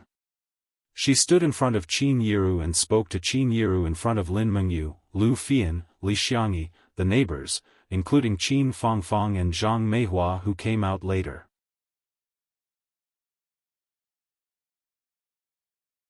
Chapter 1713. Yun Jian uttered those words slowly and coldly in front of everyone. Everyone's expression darkened as they listened to Yun Jian's unhurried words. Silence, a deathly silence. It was dead silent. No one dared to make a sound at that moment. Yun Jian uttered those words in front of so many people, including her biological mother. Qin Yiru. If she was lying, where did she come up with such a lie? And at this very moment, even Lin Mengyu's master pointed out that she was slaying God? The crowd was confused, especially when Yun Jian uttered the last sentence, I'm number 1 on the international secret agent ranking, number 006, slaying God. It did not matter if it was Qin Yiru who stood nearby, Lu Fian, Li Xiangyi, Zhang Meihua, Qin Fangfang's family, Lin Mengyu and her neighbors who were completely stunned. An image flashed across everyone's eyes. In that image, Yun Jian stood in the middle with a butterfly knife dripping with blood in her hand. Corpses were strewn all around her. She was wounded all over, but she stood among the corpses as if nothing had happened to her. She was like a murderous king. She was the number 1 on the international secret agent ranking, number 006, slaying God.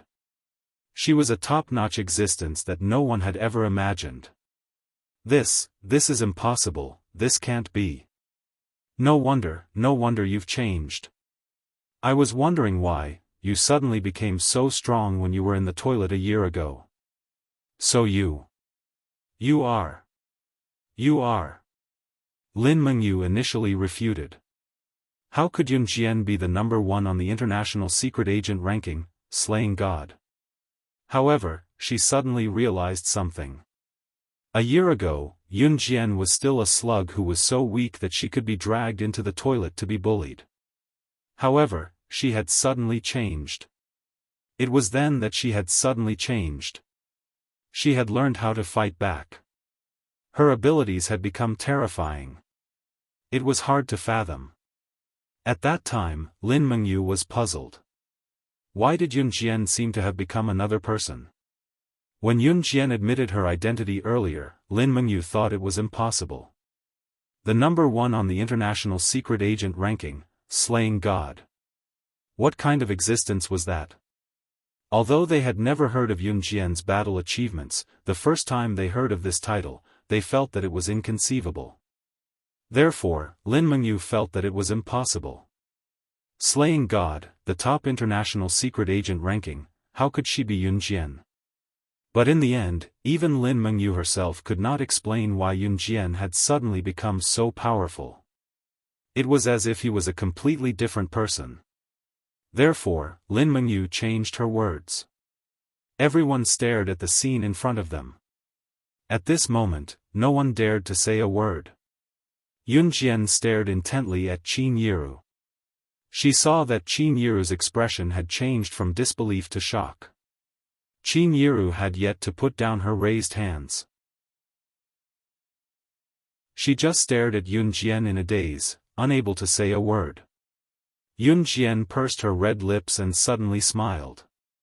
Since he had decided to talk about it, he might as well go all out.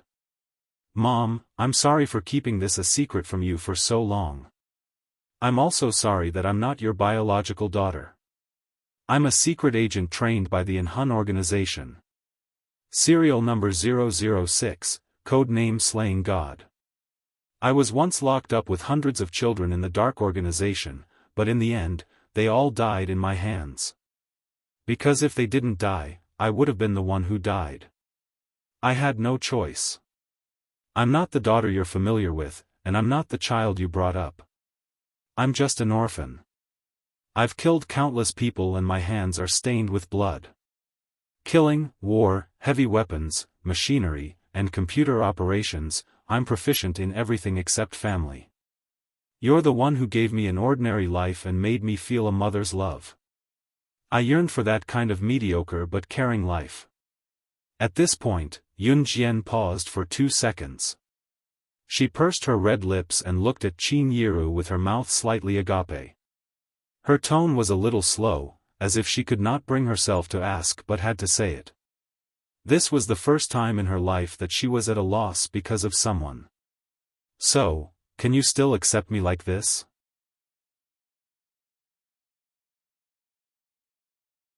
Chapter 17-14. The crowd was watching the scene unfold before them. At that moment, everyone's eyes were fixed on Yun Jian and Qin Yiru. Shock was unavoidable. What did Yun Jian say earlier? She said that her hands were stained with blood, that she had killed countless people, that she had been imprisoned with hundreds of children, and that she had killed them all. Killing, war, heavy weapons, machinery, and computer operations, she was proficient in all of them. She was a mythical existence. Even the National College entrance examination top scholar whom the villagers looked up to might not be able to reach such a standard if placed on the same level as her, right? You really know so many things. Oh my God. You're a genius. Look at us, we've been studying for our whole lives but we don't even know what a computer is. A talkative old woman opened her mouth and looked at Yun Jian in shock and fear. Old women from the villages usually exaggerated their words, and this old woman was no exception. Granny, she's a secret agent. She'll kill people. Someone tugged at the old woman's sleeve and stepped back immediately. The moment the people around them heard that Yun Jian was a secret agent, they all took 2 steps back in fear. However, they were afraid that Yun Jian would be ruthless when they tried to leave, so at that moment, no one dared to leave. The neighbors looked at Yun Jian and stepped back in fear. Lin Mengyu and Yun Jian's classmates took a few steps back as well. Everyone looked at Yun Jian as if they had seen the god of plague. Yiru, your daughter has been possessed by this demon called Slaying God or something, right? Oh my! There's actually such a terrifying thing in this world. This demoness can kill people. Everyone, stay away. Yiru, you should stay away too. Don't get killed. Ask her to leave quickly. Or ask the police to arrest her and shoot her. The old woman who spoke earlier reacted and immediately jeered. Soon, someone else chimed in, "That's right, that's right. I was wondering how your daughter became so powerful. She started a company and is a special force soldier. What's she so proud of? She's been possessed by a demon. In my opinion, she should die. Yiru, if you want to accept her, then get out of Xinjiang town. Don't ever come back." The people around began to point at Yun Jian and scold Qin Yiru as well. They might not have realized what the name, slaying god, meant. Yun Jian was not affected in the slightest by the people around her. At this moment, Yun Jian was sizing up Qin Yiru. She was waiting for Qin Yiru's reply. Not far away, Qin Yiru was speechless after hearing what Yun Jian had said. Qin Yiru opened her mouth several times, wanting to say something, but her lips were trembling so badly that she couldn't say anything in the end. She suddenly realized that her biological daughter was no longer her biological daughter.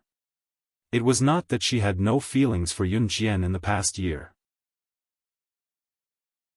Qin Yiru was a sentimental person. Moreover, Qin Yiru's adoption of Xiao Yunzhu, Duanli, and Duanya showed that she was not a selfish person. However, this had happened out of the blue. How was she supposed to accept or admit this fact? Ignorant fools. How dare you call slaying God a demon? Pfft. I'm dying of laughter. Do you know what the name, slaying God, means? Slaying God, the number 1 on the international secret agent ranking. She started killing at 12 and killed the previous boss of Kosha mercenaries at 14. The missions she took on cost at least $100 million in the market. Her assassination, cover, tracking, and anti-tracking missions have never failed since she started her career. Her missions ranged from assassinating the president of a large country to hunting down commoners. An Hun slaying god is fluent in 58 languages. She was once on the headlines of international newspapers and was listed as the most untouchable existence in the world. Someone said that those who are targeted by slaying God already have one foot in the coffin. Countless countries have offered her tens of billions of USD to work for them, but she rejected them all. How dare you call someone like her a demon? A demon. Leng Mei suddenly spoke up when the group of old women were openly attacking Yun Jian and telling Yun Jian to get lost. Her cold words were like a sharp sword, shocking the people who had no idea what slaying God meant. Slaying God.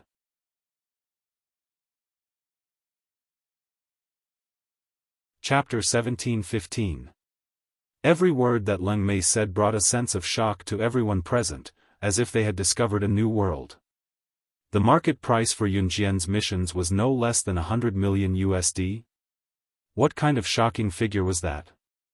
Countless countries had offered her tens of billions of USD to work for their country, but she had rejected them all. From those few words, everyone present was shocked by one thing. That thing was, just how rich was Yun Jian? In addition to Yun Jian's frightening achievements, Leng Mei actually said that she was proficient in 58 languages. Was this really a person's ability? This was not something that could be described with the word genius. This was a terrifying existence that could not be proven by science. Everyone present, especially those old women who had said that Yun Jian was a demon, a ghost, or possessed by a fairy, were dumbfounded. No one had expected Yun Jian to be such a terrifying existence. These old women who lived in Xinjiang town and rarely left Xinjiang town could not imagine how terrifying a person's ability was at its peak. Yun Jian was an existence that frogs at the bottom of a well like them would never be able to touch. Tens of billions of USD. The few old women who had said bad things about Yun Jian hugged each other, their legs trembling in fear. Even if it was millions, it would be astronomical data to these old women, much less tens of billions. Tens of billions of USD. In the eyes of these old women, it was an indescribable number. The zeros behind it were uncountable.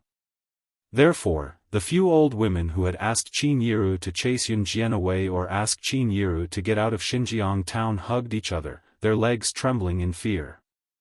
Yun Xian did not care about the reactions of the people around her. She only stared at Qin Yiru. Qin Yiru lowered her head slightly, her hands clenched tightly together, her expression terrible. Yun Xian believed that she could see through everyone's motives, but she couldn't understand Qin Yiru at the moment. Qin Yiru was not like other people. If it were other people, after hearing Leng Mei talk about Yun Xian's achievements, they would naturally think that Yun Xian was very rich. The villagers lived a hard life. Even if they had a few 100,000 in savings, they could be considered one of the wealthiest families in Xinjiang town. In 1999, there were not many tycoons in this era. This was because in the past, the people of Z country worked together and shared their food equally. They were not allowed to start their own businesses.